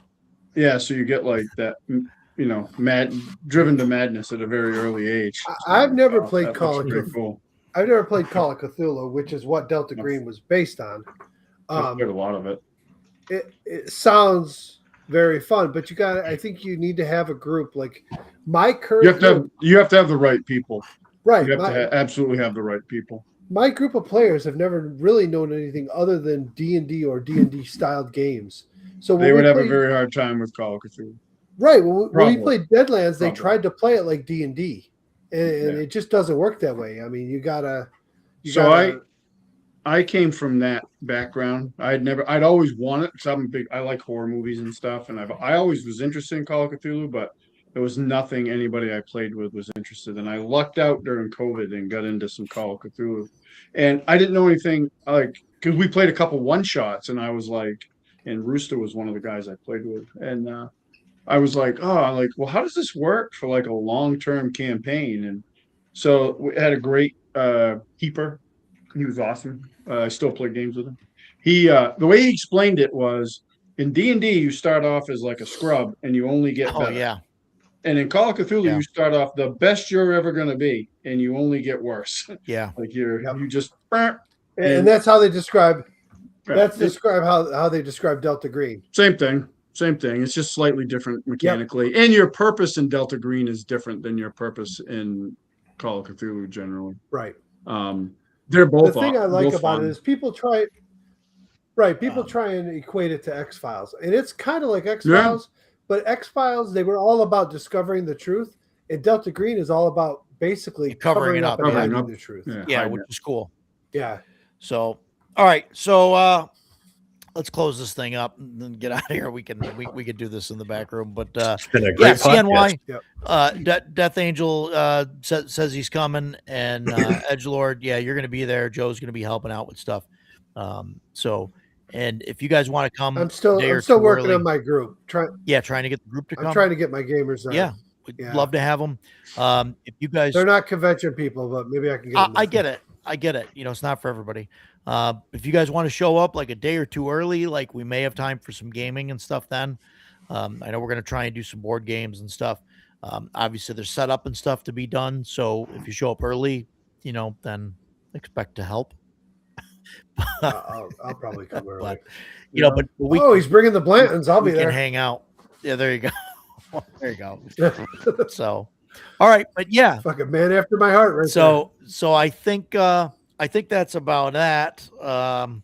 As far as with do we need the stuff? So We need we it. will. I don't will think we talk to you resolved the guys. issue, but We it was need a it. Yeah. good discussion.